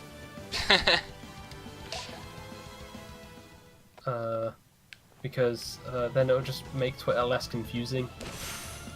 I don't know, the confusion's the bit I enjoy, to be honest. Especially if anything regarding, like, Fire Emblem is in it, because I don't know shit about Fire Emblem. Ooh. I don't know, because, I don't know, I do tend to play on Nintendo platforms, it's just, I want to know what's going on! I can't get excited about Nintendo stuff anymore. Like, Oh, really? I don't know, the Switch, just... me and handhelds. Well, you don't have to play as a handheld. I know, And the standard controller-shaped controller is very good. It's a very good controller. I would provided say. you don't mind paying for it. Yeah, it's expensive. Isn't it like 80 quid? 60. But I think there's a wide one that's a lot cheaper.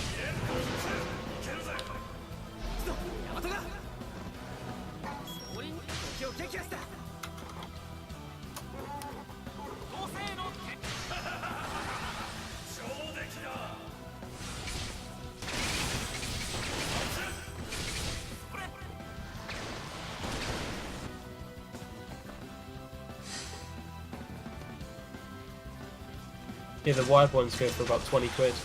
Oh, that's not so bad. I prefer wired controllers anyway. I don't know how any of the motion stuff, but Well, on how many consoles is the motion stuff worth it? On how many games, I mean.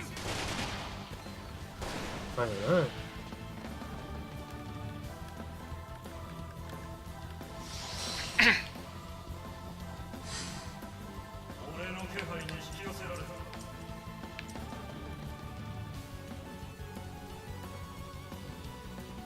It's used a lot in Mario Odyssey, but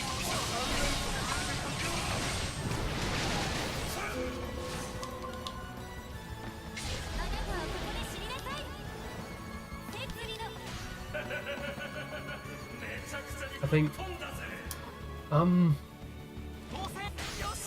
actually Mario Odyssey is the only one that uses it considerably. That's alright then.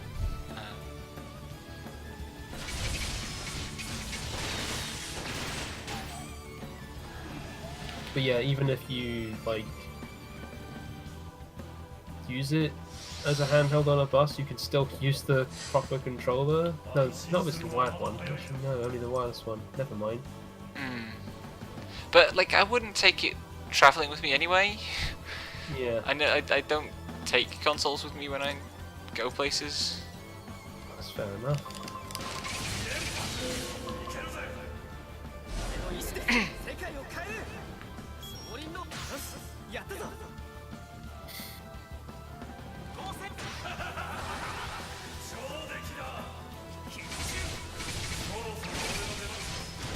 Like I said, I haven't played my Switch in a bit.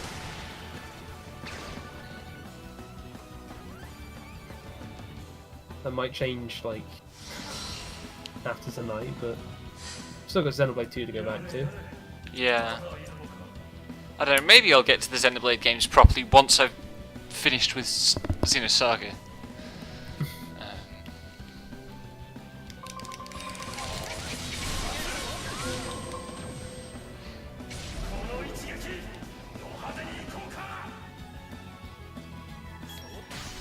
I don't know. I've always been curious about Xenosaga. Like,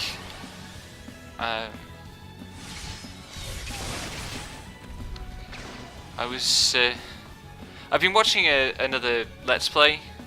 Mhm. Commentary free this time, and it's, I mean, they really are like absurdly cutscene heavy games.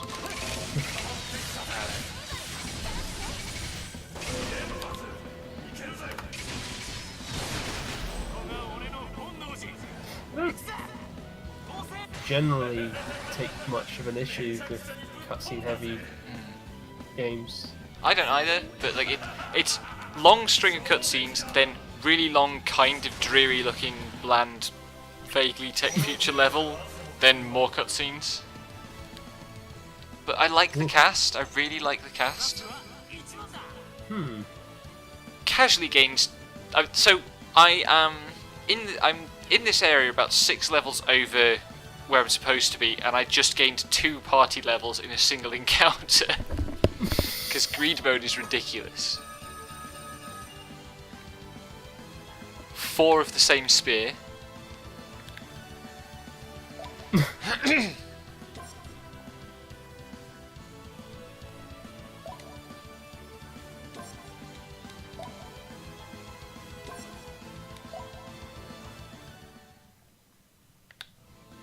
I don't think we'll stay in greed mode. It is a silly place.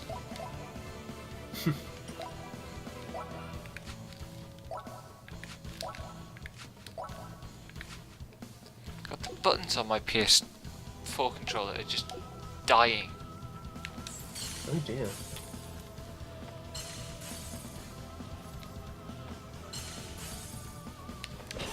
How long have you had your PS4 for? About 2.5 years. Oh. Hasn't been particularly heavily used either. I'm not impressed with the build quality of the controllers.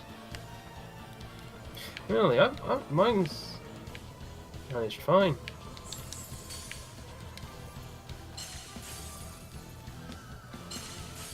know. I don't really know how long I've had mine for.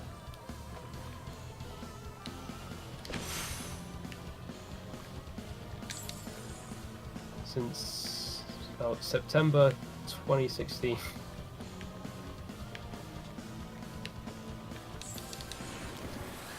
When did I buy mine? I bought mine in... Yeah, I bought mine in 2015. 全力全開でいくよ Hmm. So no, I got mine, and one of the first things I did is put an order on for Final Fantasy 15. What a terrible error. I like that game more than you. I got on with it alright. I don't know, it was really fun.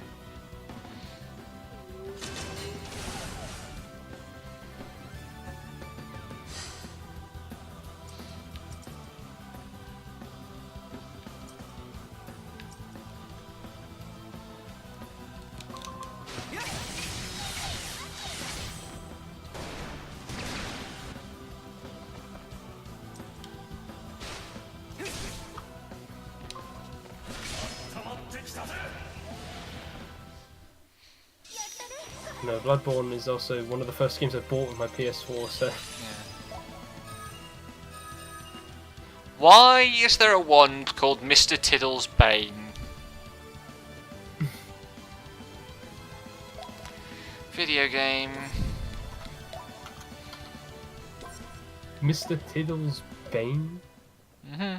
Well, the wands go to the Catboy character, so I guess it kind of makes sense, but also, like, what? Oh god, this level's massive.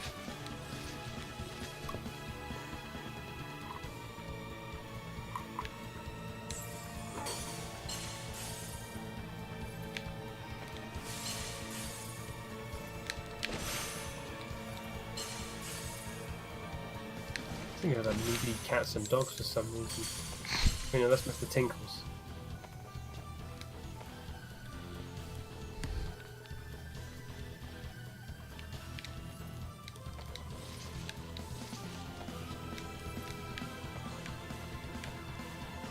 Oh shit.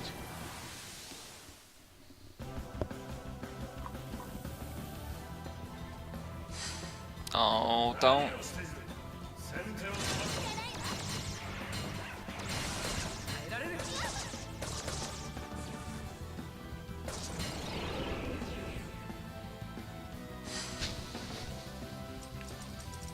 Can I clear this entire encounter in one round? I reckon I can.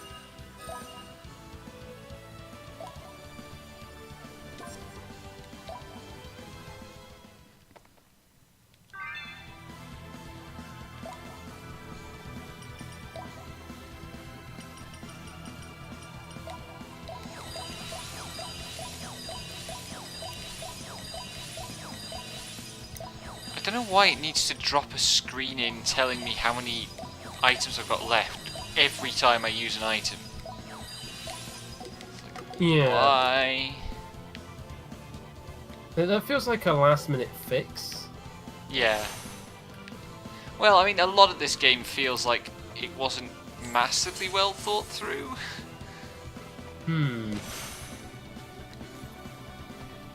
Like that sort of thing is you'd have like a thing on the screen already with the number. Yeah.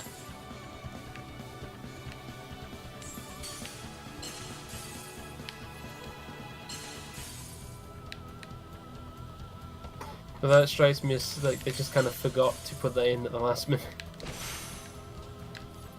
I mean, it just strikes me as a very tri-ace sort of a thing, really. Maybe? I don't know.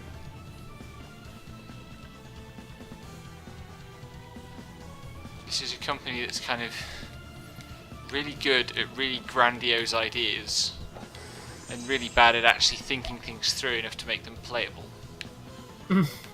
See also Resonance of Fate.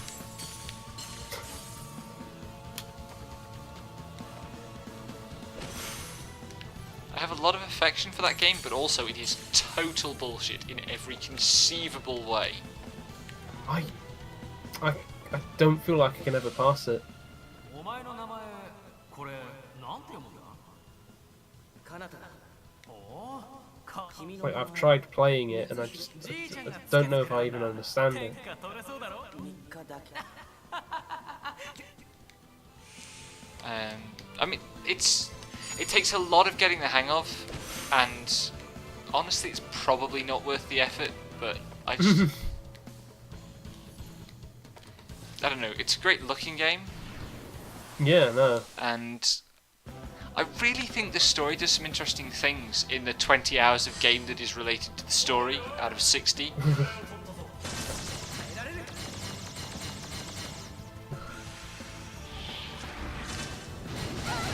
Evening, kids.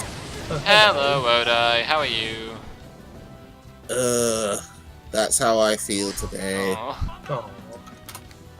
It's fine, it's fine.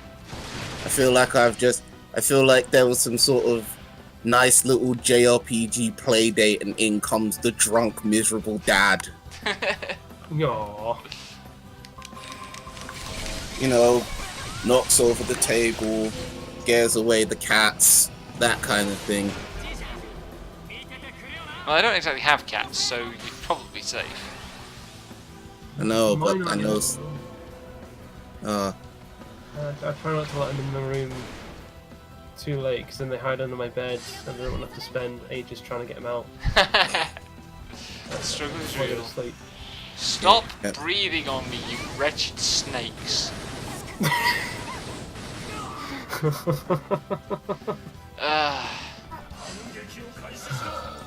It's not half the problem it used to be because they can't break my bonus anymore because I've got a skill that protects my bonuses, but it does then half my actions for the next turn. That is. Equally, I'm so Yeah, over that leveled is that the it problem. kind of doesn't matter. So how far would you say you're into this game now? Well, I've just started chapter 7 and there are 12 chapters. Is about the best. Oh, okay. Um, Sorry, it's just the pacing of this feels weird because I feel like you're still stuck in. Maybe it's just how the game looks or how it's gone on, but it just still feels like you're in the early hours of this thing. It's a really weird game for pacing. Like, it does make sense as you play it, I think. It feels okay. But, Okay. like, I can imagine it looks very weird on stream, especially because, like, it recycles level components a lot. That's Yeah. probably a big part of it. Like, there's only... It's basically... Imagine if you made an RPG Maker game where you only had, like, 4 tile sets. Yeah. So every dungeon basically looked the same. Yeah. Yeah, it definitely is very hard to pass like anything new. Mhm. Like, from our perspective, at least, I suppose. Like, Leroy posted a crack earlier on Twitter about, you know, most games have enemy palette swaps. Exist Archive dares to ask, what if level palette swaps? And he's not wrong. That's exactly what's going on. Yeah. I'm sure if you're adept and creative enough, you could probably do something interesting about that, having palette swap levels. But this game, I don't think so. Yeah, it's not the it's not the visual design of the levels that makes it. Hmm. I'm kind of... I like the idea of enemy palette swaps. I think it's a really good way for designers to save money. Yeah. Like, My favourite is when the palette swapped enemies are palette swaps of previous bosses. Yes, I agree. because then it's kind of like it sort of does kind of convey a sort of growth in strength a bit. Yeah. Also, like that weird way where bosses become sort of slightly stronger regular enemies you meet on the you face on the field. Yeah, grand old traditions. Mm-hmm. And yeah, Zim's dead right. Like, they don't just reuse the textures, they also reuse whole chunks of level. Yeah. God. Like, what is the actual like structure of this game? Is it? I mean, it's a mission-based game. Okay. Like, I'll show you when I'm done with this mission, but in that sense, it's a very portable game, very portable style game, I think. Mm-hmm. Yeah, it's the portable version is reportedly not ideal. Yeah, I have heard this.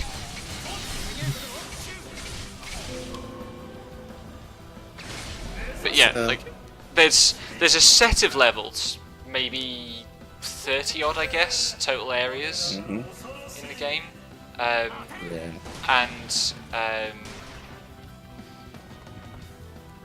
each level has 3 or 4 missions in it over the course of the game, most of which are optional, but there are a series of like plot-specific missions as well. Oh.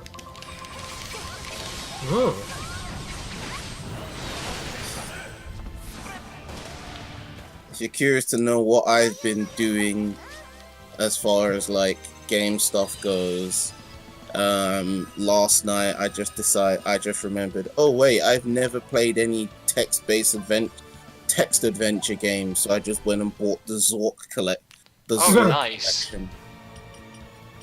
I tried to have a bit of the first one. I have a go at the first one. I only got as far as knocking the door on the White House.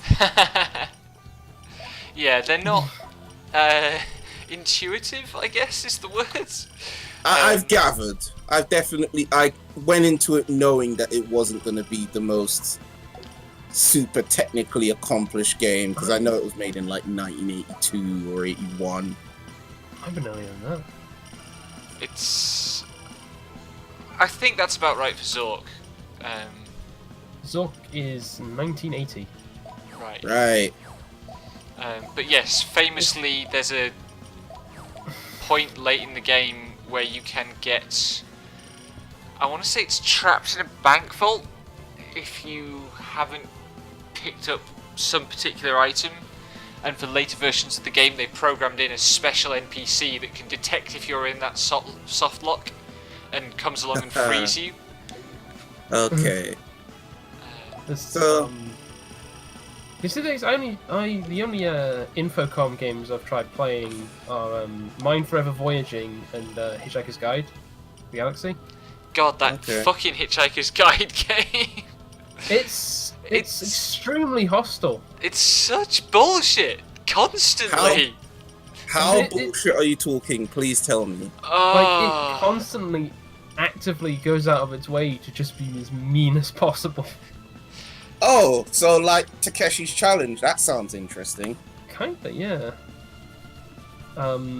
Mind Forever Voyaging is supposed to be the easy one where you can't die, but I couldn't navigate it. I just like this spatial sense of just trying to like mentally have like north, west, south, east, whatever.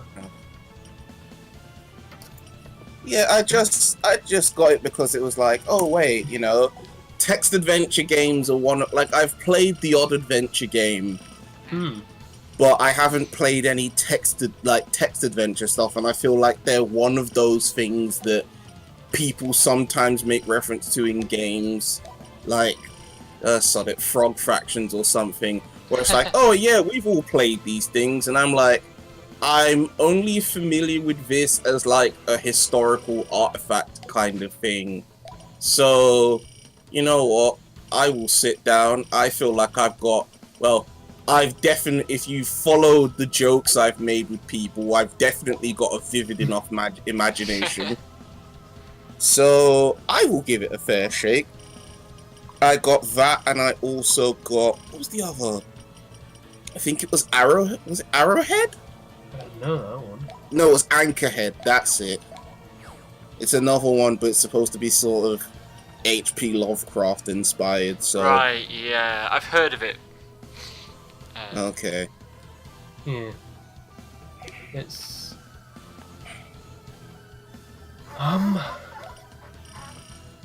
I am one of those annoying people that needs visuals to understand these things. Yeah, I get quite frustrated with text games eventually because I like moving around.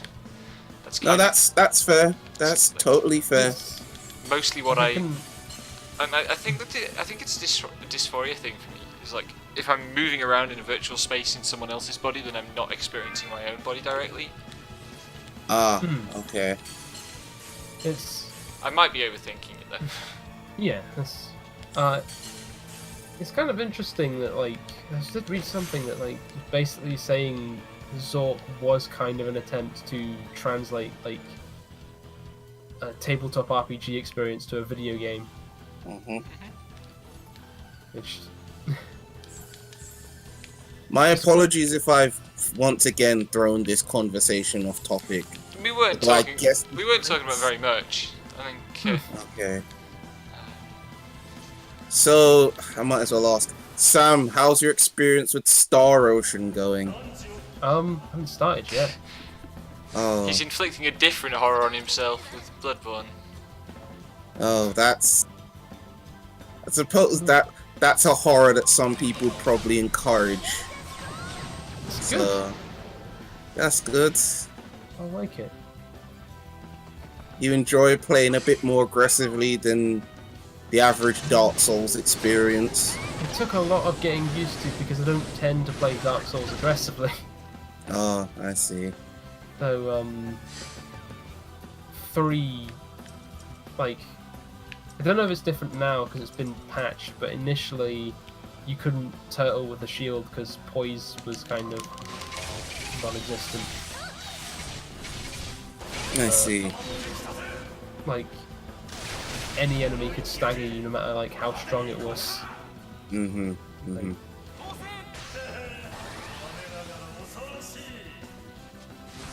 So there's One day you will get a chance, Saori. You'll get a chance to play Bloodborne, and the you'll have your cake and eat it. There. Your sour cake. Yes. I mean, I'd probably get like to the very first enemy in Bloodborne and then panic to the point that I couldn't continue playing. So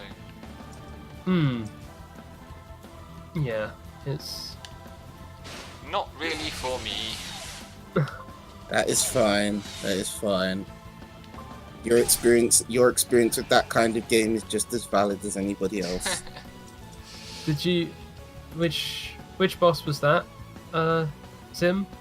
Because like if it was the cleric beast, that's an optional boss.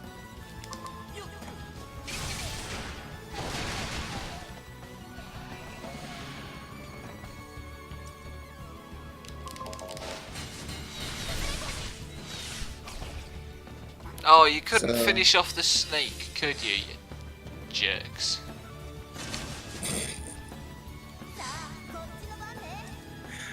I hope in your introduction, when you talk about this game on the episode, it involves something snake related. The snakes are just a really annoying enemy. Yeah. And this game's interpretation of what a snakes look like is really bizarre. I mean, well, I shouldn't be calling them snakes. They are blatantly lizards, but like, I don't know why they've lodged in my head as snakes. Probably because like the first ones you meet are cobra somethings or serpent, and it's like, come on, guys, it's a lizard. Fucking Tri-Ace. Yep. Zim says he's referring to the tall troll-like one, I think. That yeah, that's probably the cleric beast. Okay.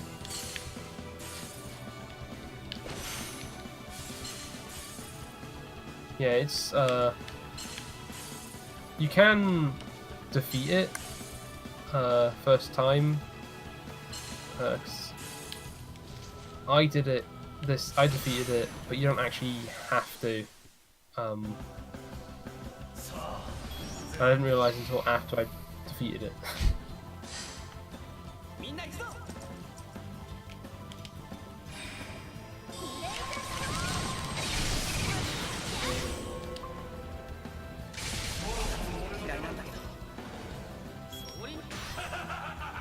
Also, I'm on the boss after that, and I just sort of like died to it, so I thought I'll give this another try some other point. That's fine. It's the end of the day. Yeah. Yep.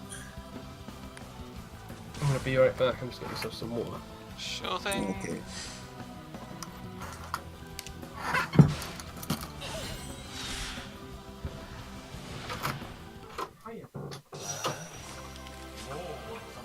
Oh dear. It's been Long a long day. It's been a long week. I had to walk to, like, we had a flurry of extra snow this morning, and it was Christ, it's still coming down on your side. well, it was just this one kind of isolated but intense shower, I think, but it was about an inch of snow, but already melting, so everything was really slushy and slippery.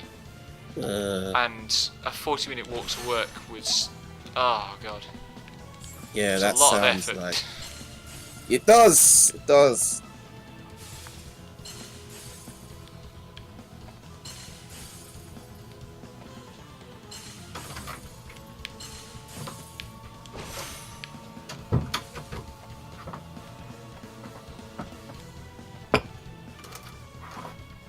Welcome back, Sam.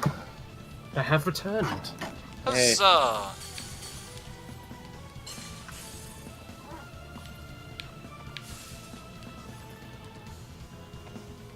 Shit. I need to get onto that platform where there is a crystal.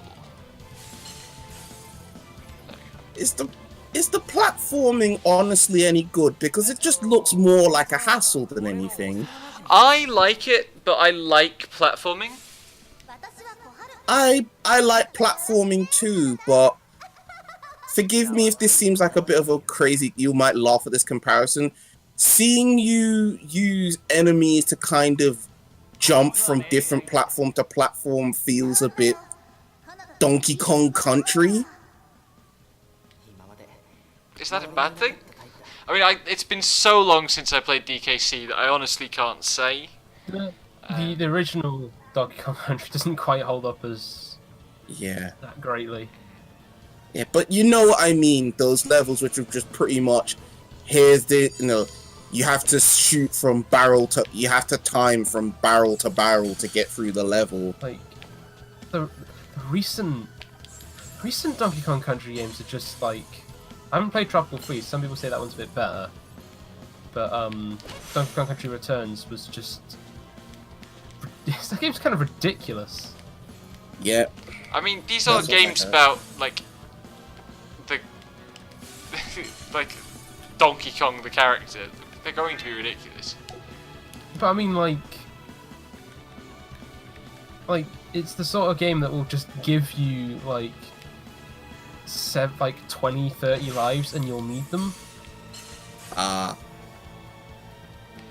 So at the beginning you'll be like, wait, why have I gotten all these lives? And then you come across a particularly annoying level. It's like, oh, okay. It's very much The like big Lambo. advantage with a game like this, of course, is that there is no... what the fuck have I explored? There's no, like, death by bad platforming. Yeah, there's like Donkey Kong Country Returns has a bad habit of like miss one jump, dead. Yep. That is It's just... kind of unfortunate. I thought Tropical Freeze had been quite well received. It was. Returns was as well. It's just people like hard things sometimes. Fair enough. It's just I'm But yeah. looking at some of the stuff you're doing, and you have to freeze 2 or 3 enemies at a time in order to jump to a platform, which is in the middle of in a patch of the screen in the middle that you haven't visited. Yeah, It's like, I mean, it's difficult, but I think it really suffers looking at it because the animations are so weird. okay. I've got the Nintendo Direct on as well. Well, let us know if they announce anything that's going to blow everything up. Yes, It starts with the voice Peggy 18. of course. What? Just what the world needs. Peggy 18 on Switch. Yes. Because they're doing Bayonetta 3, aren't they? Oh, of course. Oh shit! Is that what they're The doing? new WarioWare Oh, a new one. Cool. Wait, for 3DS. a Peggy 18 WarioWare? No, Peggy 18 for the whole stream. Right, okay. I was gonna say, that's responding a bit too drastically to complaints about Labo, isn't it?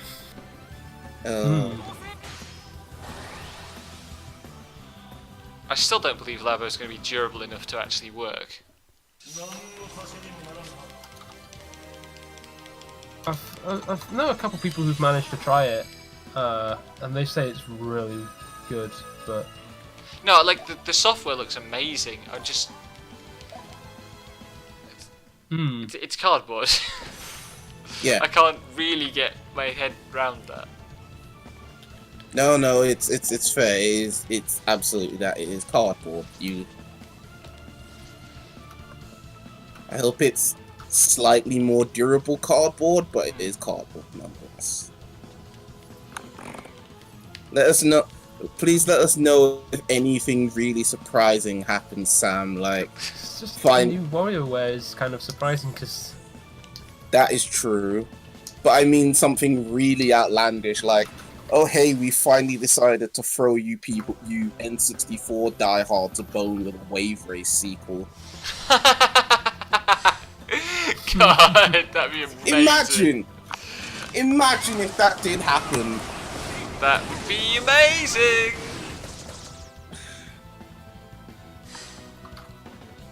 It only has the board announcer.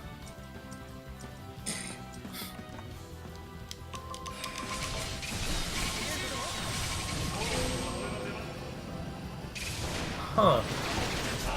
And there's another Mario and Luigi port for 3DS. Okay. They're skipping Partners in Time and going straight to Bowser's Inside Story. Okay, that's interesting.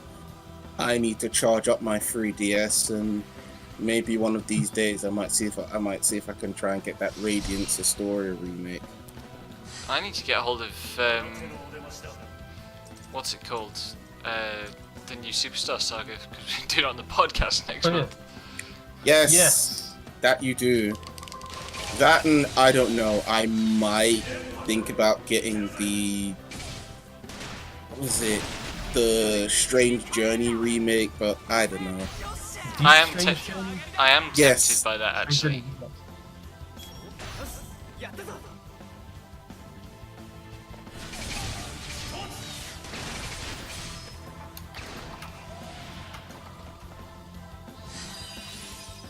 $300 minigames, bloody hell.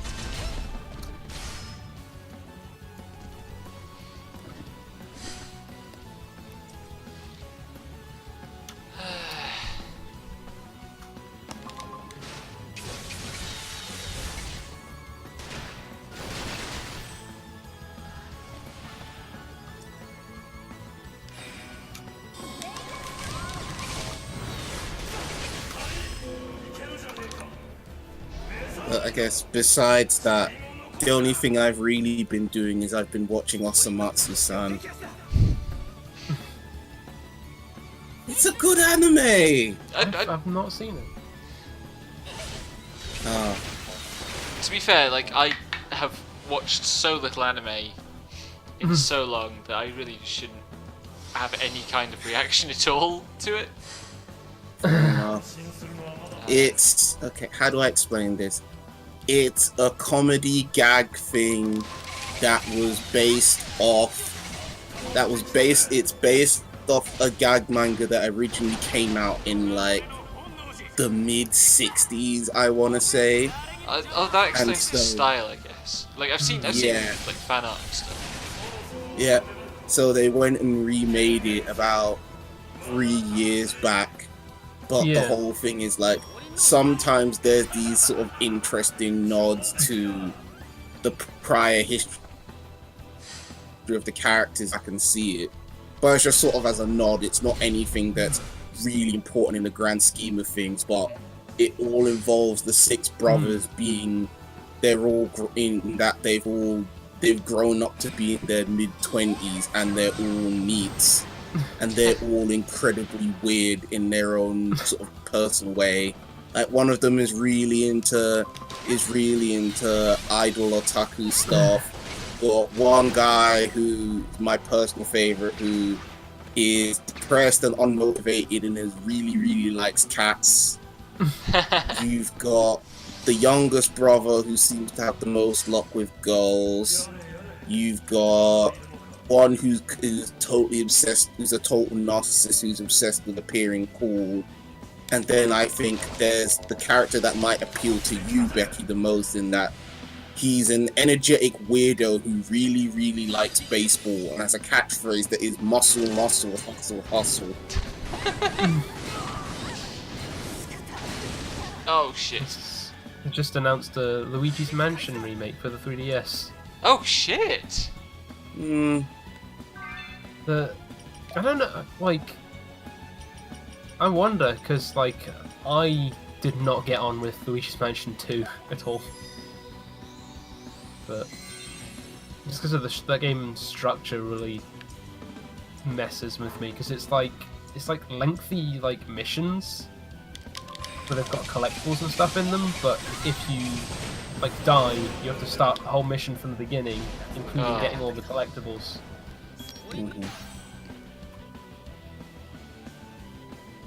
Someone's just yelled Okami in Twitter, so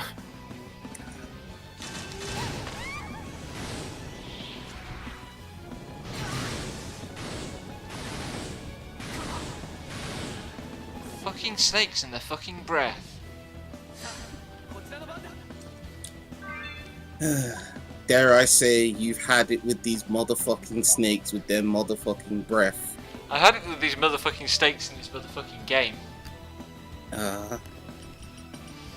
Got to there before me. I was only like lining it up as you were speaking. Okay. Don't moonlight. Don't. Okay.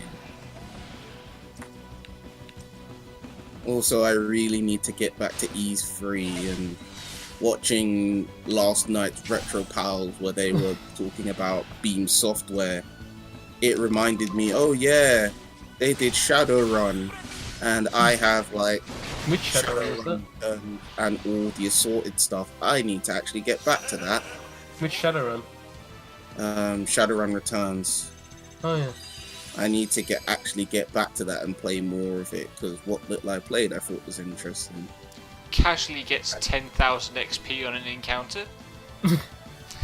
Yeah, because that's really normal. And 5 pages of loot drops. Oh lord. Oh god, this is not right. Video games. Yep.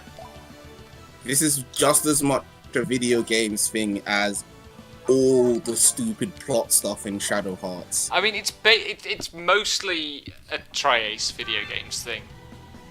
Okay. Like, Tri-Ace games are always ridiculous like this. Where are my berries?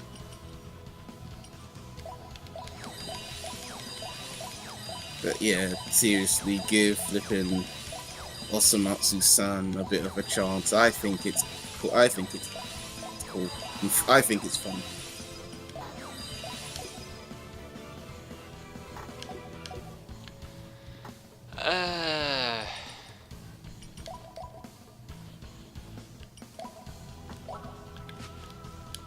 I think I'm going to give any anime that's even vaguely recent a look, it'll be the Michiru Neko anime. Yeah, no.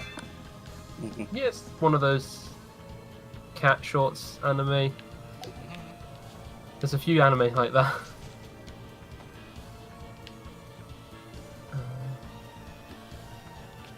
But it's nice. I watched a few episodes.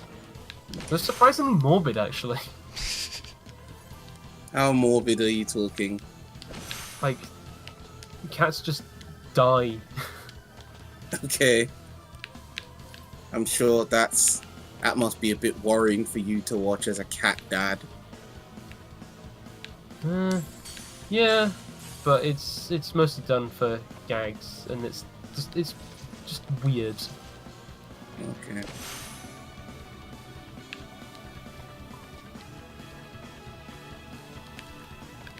Right, where the hell am I?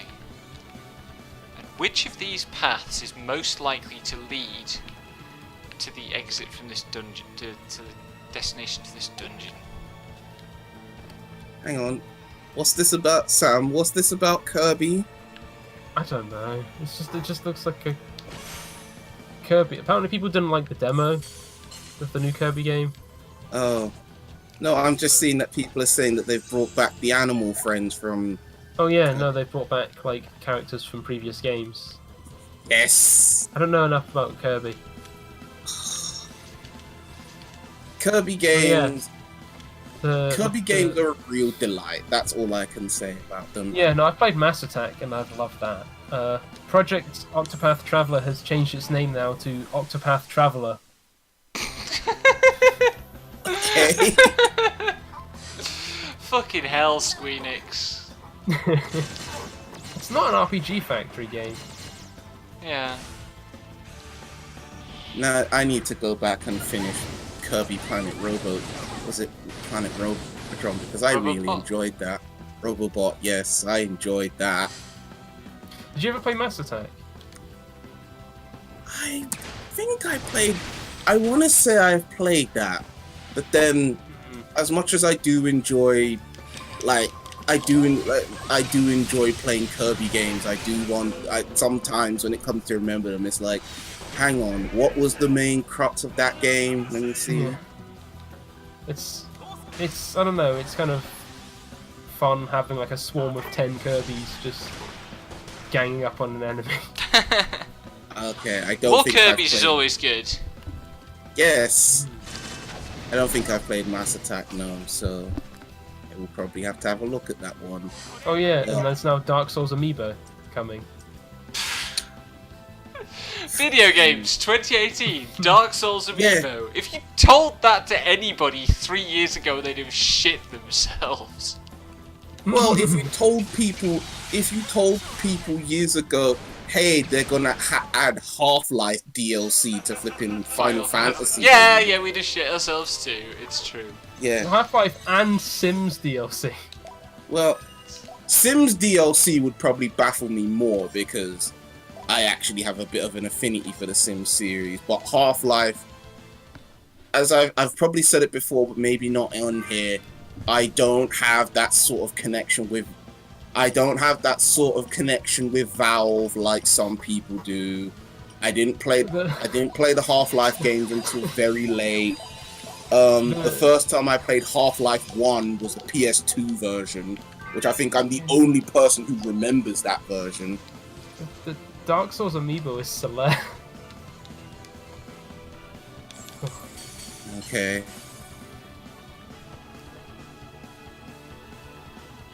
By the way, would you two like to hear the fun story of what finally convinced me to get Steam? Oh really? Oh, go on. Okay, basically it must have been 3 or 4 years ago when Rezzed was happening. I think it was the first.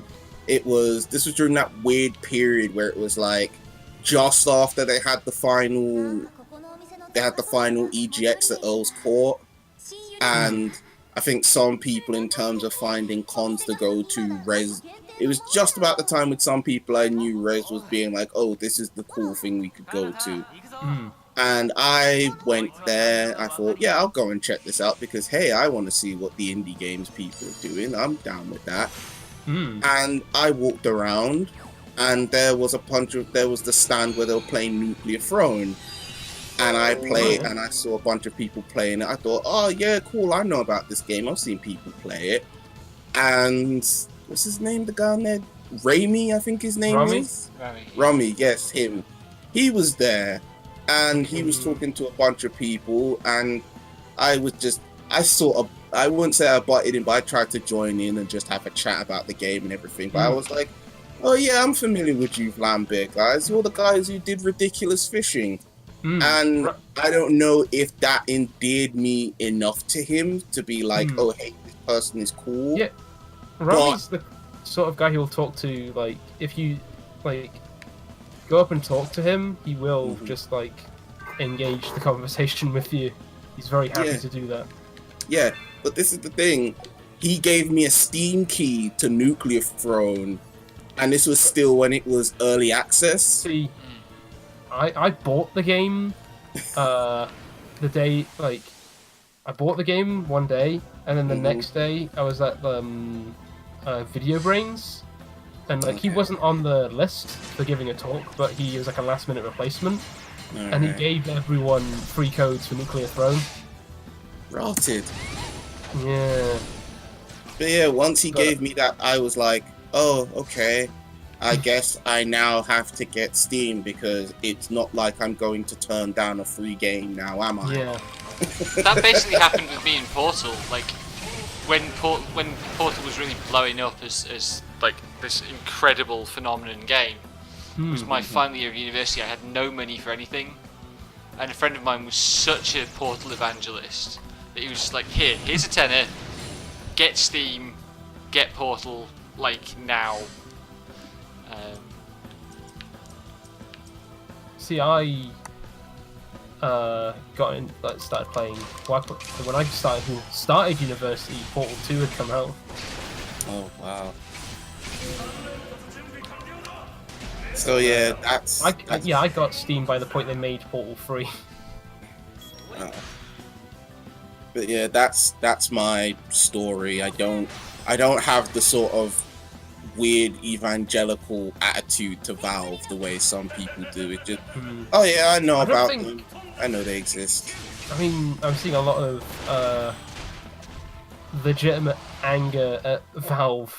Did you not like do any sort of like moderation on their storefront? Yeah. Oh, of course. Everything's like AI run, so it's just By kind the of way, just to interject, don't adjust your sets. This room is just like this. For some reason, they put like a dark blue filter on it to make it pissing awkward to deal with. I did wonder what that was about. Watching footage of the new Mario Tennis. Okay. Do you know those are made by Camelot Software? Yeah. The one time of sort of periods of the year where Camelot stopped making shovelware, and it's like, oh here, you guys can make. But hang on, Camelot haven't they used to make a lot of good games. I know, but sometimes I think I just keep on forgetting. They had like a moment where like a lot of the like RPG dev team people kind of left, and they're going to focus more on the Mario Sports stuff. Oh Jesus! Okay. Going back from the like dark blue screen to the fucking red fire level was a shock. It has to be.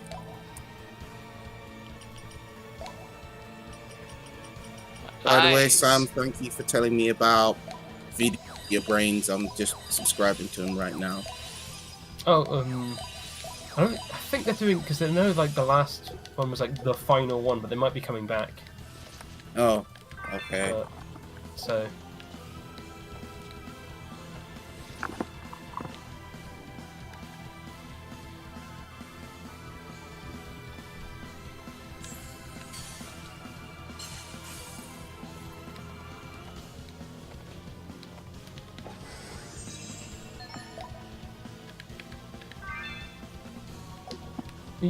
You can really tell the fucking Mario Tennis music is Motoi Sakuraba again. Oh, they brought him back. That's good. He does all of them. Oh, okay. He does everything. He does all the Camelot games. A regular jack of all trades, that guy. Well, no, because he mostly does the same type of music for everything. Oh. I mean, he can like this. I He feel can like branch out. this has come up before where like actually he's got a really good range. It's just there's one thing he does that is Yes, what he he falls does back the- on in all circumstances. He falls back on like the 80s fusion prog thing a lot, Yeah. but he does do some. But he has a lot of range, but he doesn't get much of a chance to use it. But I also feel like I know it's been said. It was said in the like Golden Sun podcast, but like I personally feel he works better with having some limitations. Okay. Maybe.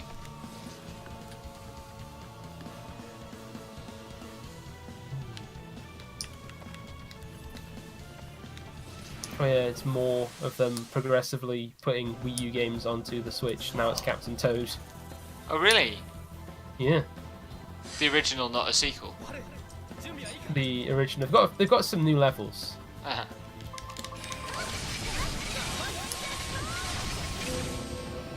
Maybe some people secondhand sell their copies of Captain Toad then and finally play it. Oh, and I think they're doing a 3DS version as well for some reason. I mean that makes Okay. sense. It seems like it'd be quite a good game for that. Oh, bloody hell, I didn't know 2K. I mean, there's a lot of people with 3DSs still, so. Mm-hmm. Oh yeah, and Undertale On Switch. on the Switch. Yeah. Alright. Has that been announced for a while or is that news? No, this is news. I mean again, it seems kind of obvious, but also like 余裕でしょうね I bought the PS4 copy, physical copy. もっと強くならない Okay.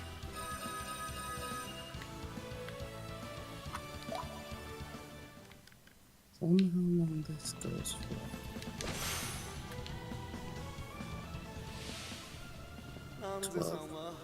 Undertale coming eventually. 俺じゃあダメかな。彼方は何気にスペック高いしな。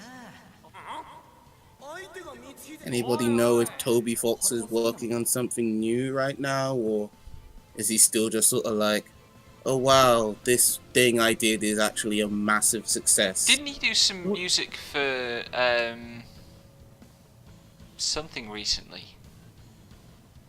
I don't know. I think I saw he's gone back to like actually just like game music. Also, just like Undertale was in development for a while.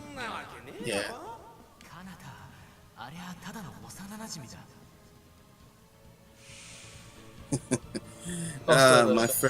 My friend on Twitter just posted, why the hell does Mario Tennis now have as many in-game mechanics as Blaze Blue? What's happening? I'll try it, but Yeah, I'm no, there's a lot terrified. there. Little Jimmy down the block gonna roast me.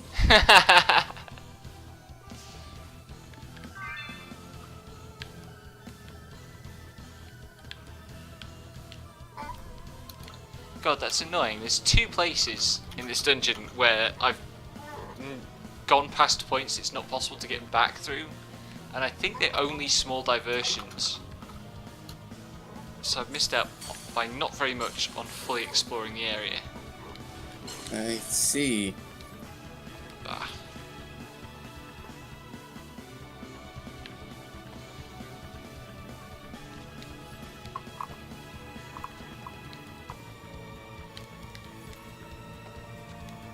What the hell does the Switch do? It plays Nintendo games. No, there's a. Well done. I just like interacted and it's just started bobbing up and down. Oh. Presumably I have to now backtrack through the entire fucking dungeon to find out what it's changed.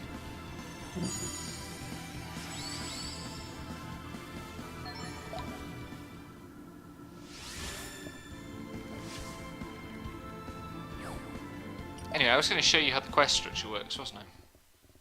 Oh yeah. Many moons ago.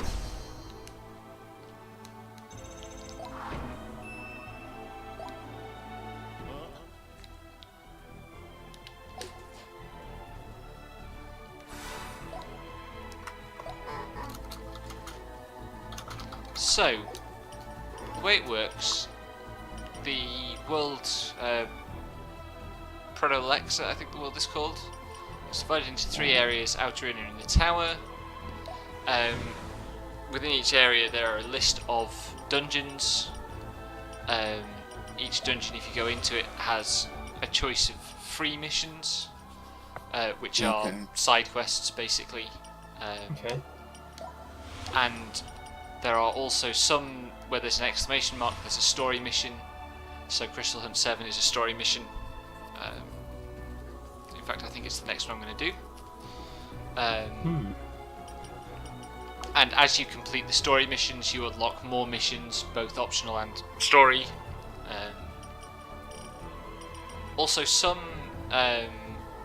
areas at any given time are hotspots, which is supposed to be a network feature, where it's like the areas that are being most explored by players around the world become hotspots, and they have better loot rewards. But I'm not actually convinced it's not just like random.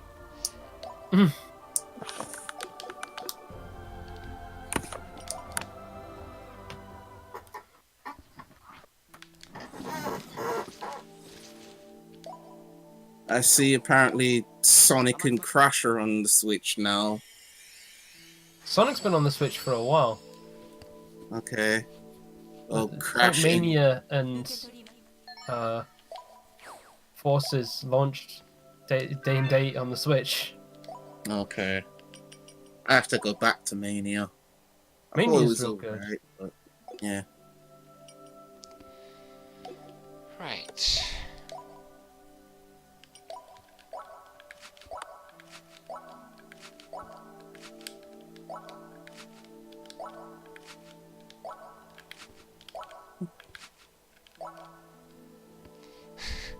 So, Ren currently has the Mr. Tittlesbane equipped, even. Fucking... A fucking live concert of the with holograms of the girl duo pop act from Splatoon. Wonders of the modern age.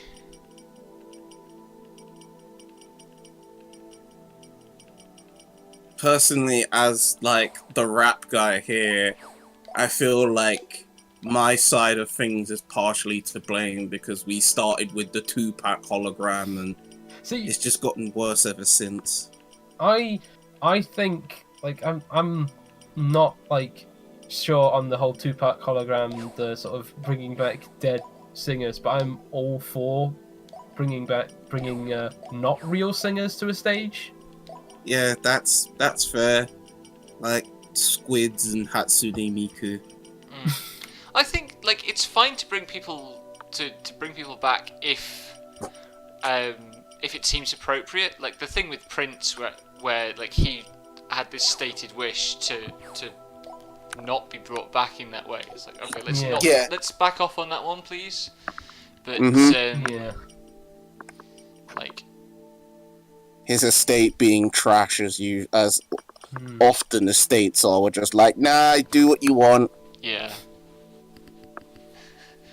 Mr. Tittles had indeed better watch out for Ren. Have you used any of the other characters? I've done some grinding with them to get their skills onto Kanata. Okay, are they any good, or are they just not as good as your preferred party? I mean, the default classes, it varies. I think all of them have some advantages, except maybe Namuro, who's a pain in the arse to use. He's the one with the mortar kind of weapon. Okay. Which, like, seems to be just really difficult to use effectively. It said I could create better items. Oh, I can apparently create runes now. I'm not going to, because that would be catastrophic waste of amp.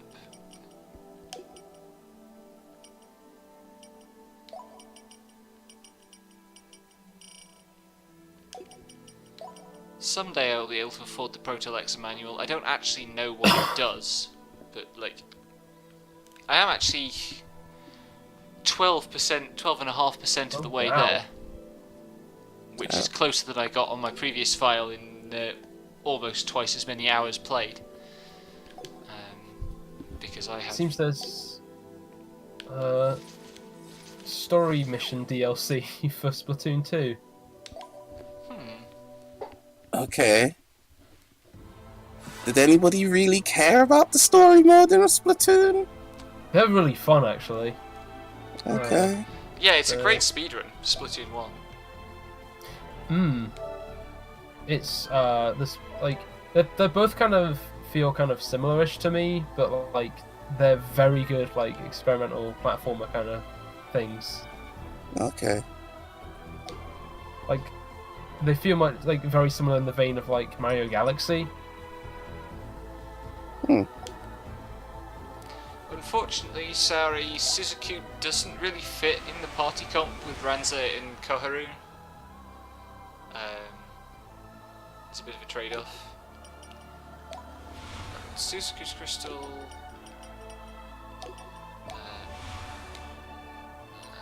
And Find the Soul, which is a little bit too high level just yet.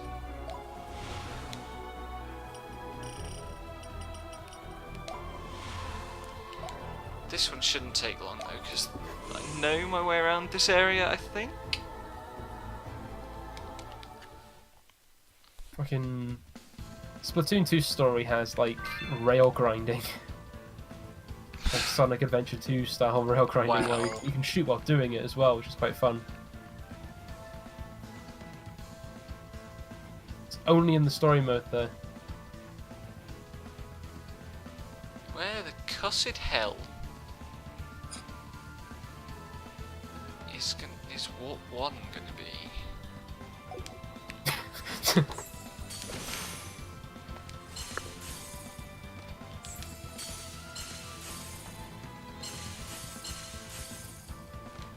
Oh, that was a crystal. Go back and get the crystal. Let's find out what way Kanata's a loser this time.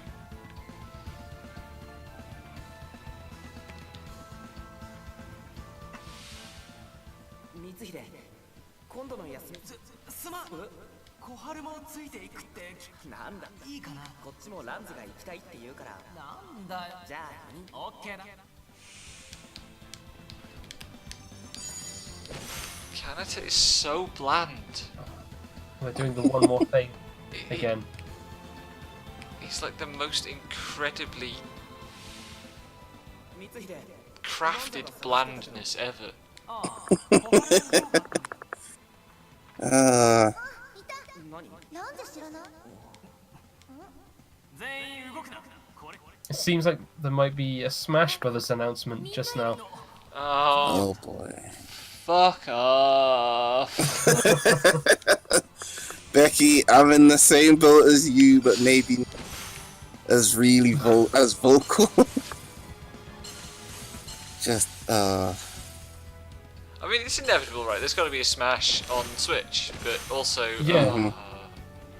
Life is Yeah. too short for what Twitter's going to be like. Someone on my Twitter feed has just tweeted all caps, "There are you happy now, Smash fans?" Sounds about right. So what's Yeah, this one? and- We've had Melee and Brawl. What's this one called? Super Rumpus? Smash Brothers for Switch. Is it literally just called For Switch? I don't know, the last ones were called for 3DS and for Wii U. That's true, actually. I presume. And No, my actually, mate- this one will be 5 because 5 is one of the numbers that video games just randomly, arbitrarily have, right? Yep, and on the flip side, one of my mates is saying, only thing missing from this direct is Dragon Quest XI news. E3, I guess? Rip. ちょっと待ってよ。 Fucking. 4人 I won't The try to pains say of being a that. Western Dragon Quest fan. Yep.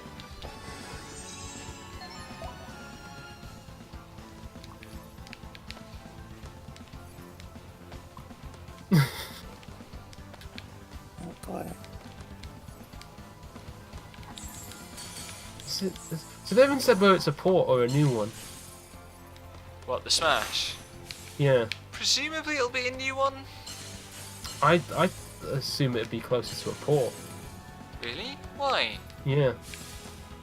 Because there's still quite a scene for Smash 4. True. I mean, there's still quite a scene for Melee as well. Yeah, but God that's help us a all. different thing. But like those there's huge development times because those are gigantic. Like even the ones that like seem like they're huge games, and like for them to like kind of knock one out this quick is be surprising. I mean, it's been 4 years since the last one. Yeah. But like, but bear in mind there's like 6 or 7 years between each one. Like, it's astounding just like how much shit is in Brawl. Yeah, and Brawl was incredibly mid. I loved Brawl. I thought it was okay. But I don't know. Well, was the thing. I thought Brawl was great as a game to just play by myself. Fair enough. Oh god, I remember this stage of the game where like 3 consecutive levels have this fucker as a boss. I hate this guy so much. So you have to fight the same boss 3 times. Yeah, they repeatedly use bosses. They don't have that many enemy models, is the thing. Oh.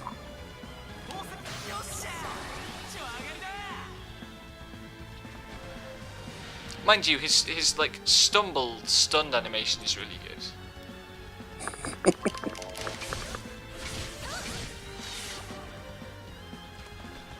Let's check if there are any details on the press release for Nintendo. And there's a special edition of Octopath Traveler that literally comes with a pop-up book. That's probably going to be the best version of the game, actually. Yeah. Also, bringing the point home even harder that gamers are children. No. Somebody had to say it.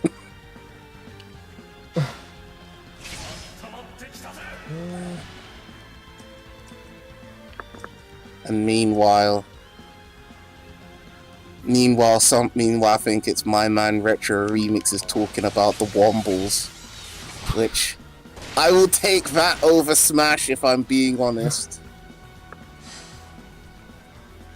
Because he just posted the cover to the Best of the Wombles 20 Wombling Greats.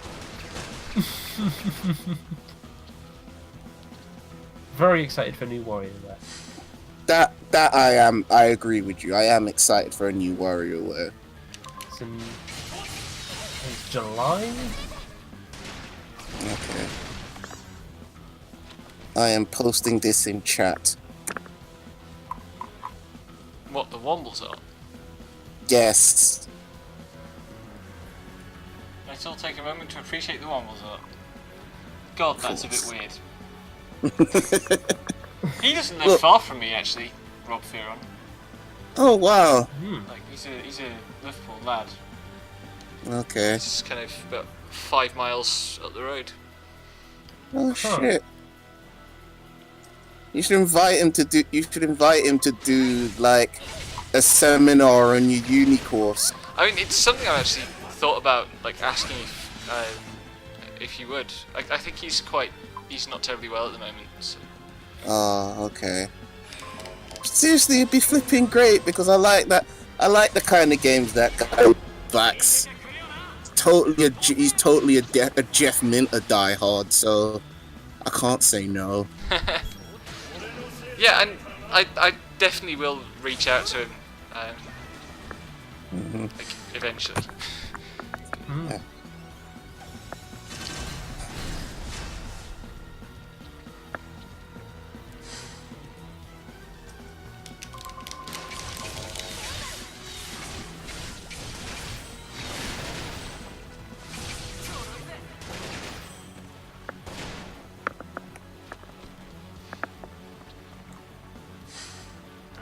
you're a womble.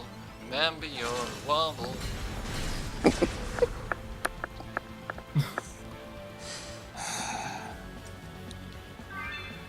If there's one thing that I know about Britain all too well, and I'm both enamored and repulsed by, is this country's love of novelty singles. Somebody posted a link to the fucking Mr. Blobby single the other day in the music video, and I watched, like, I tried to watch it, and I made it about 40 seconds in. It's just... Oh, God. The early 90s were a weird fucking time. Fucking... A non-okay level of weird fucking time. Good night, Sanai. Why was...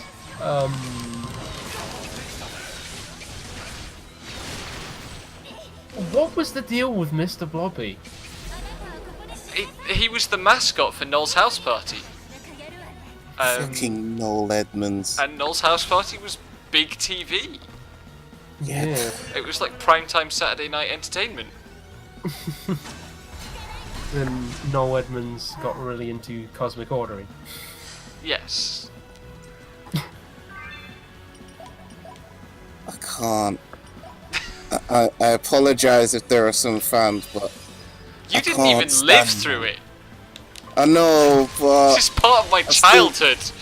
It was on Blue Peter. No, I've definitely ended up watching like a lot of Mr. Blobby VHS tapes as a child. But yeah. I just wish Noel Edmonds would go away. I mean, he's gone away quite a lot relative to, like, yeah, in his heyday, shall we say.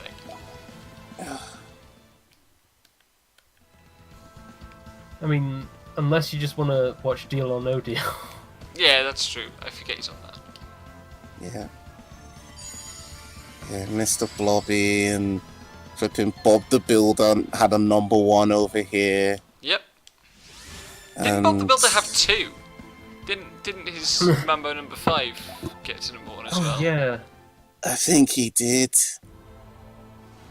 Little bit of fixing, that's for sure. Becky! I'm sorry.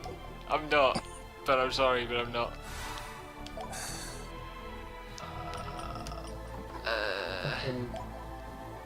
I don't think if I ever actually bought any novelty singles. I think we do have a Womble single somewhere.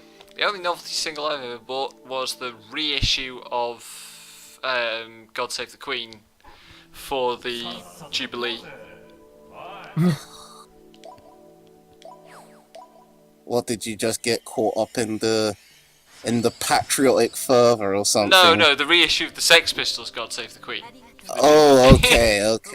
Yeah, like I was 15 at the time. I was very much in the in the right age range to be very impressed by this stunt.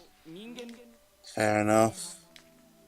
I'm just I bought a single of David Hasselhoff's "Jump in My Car."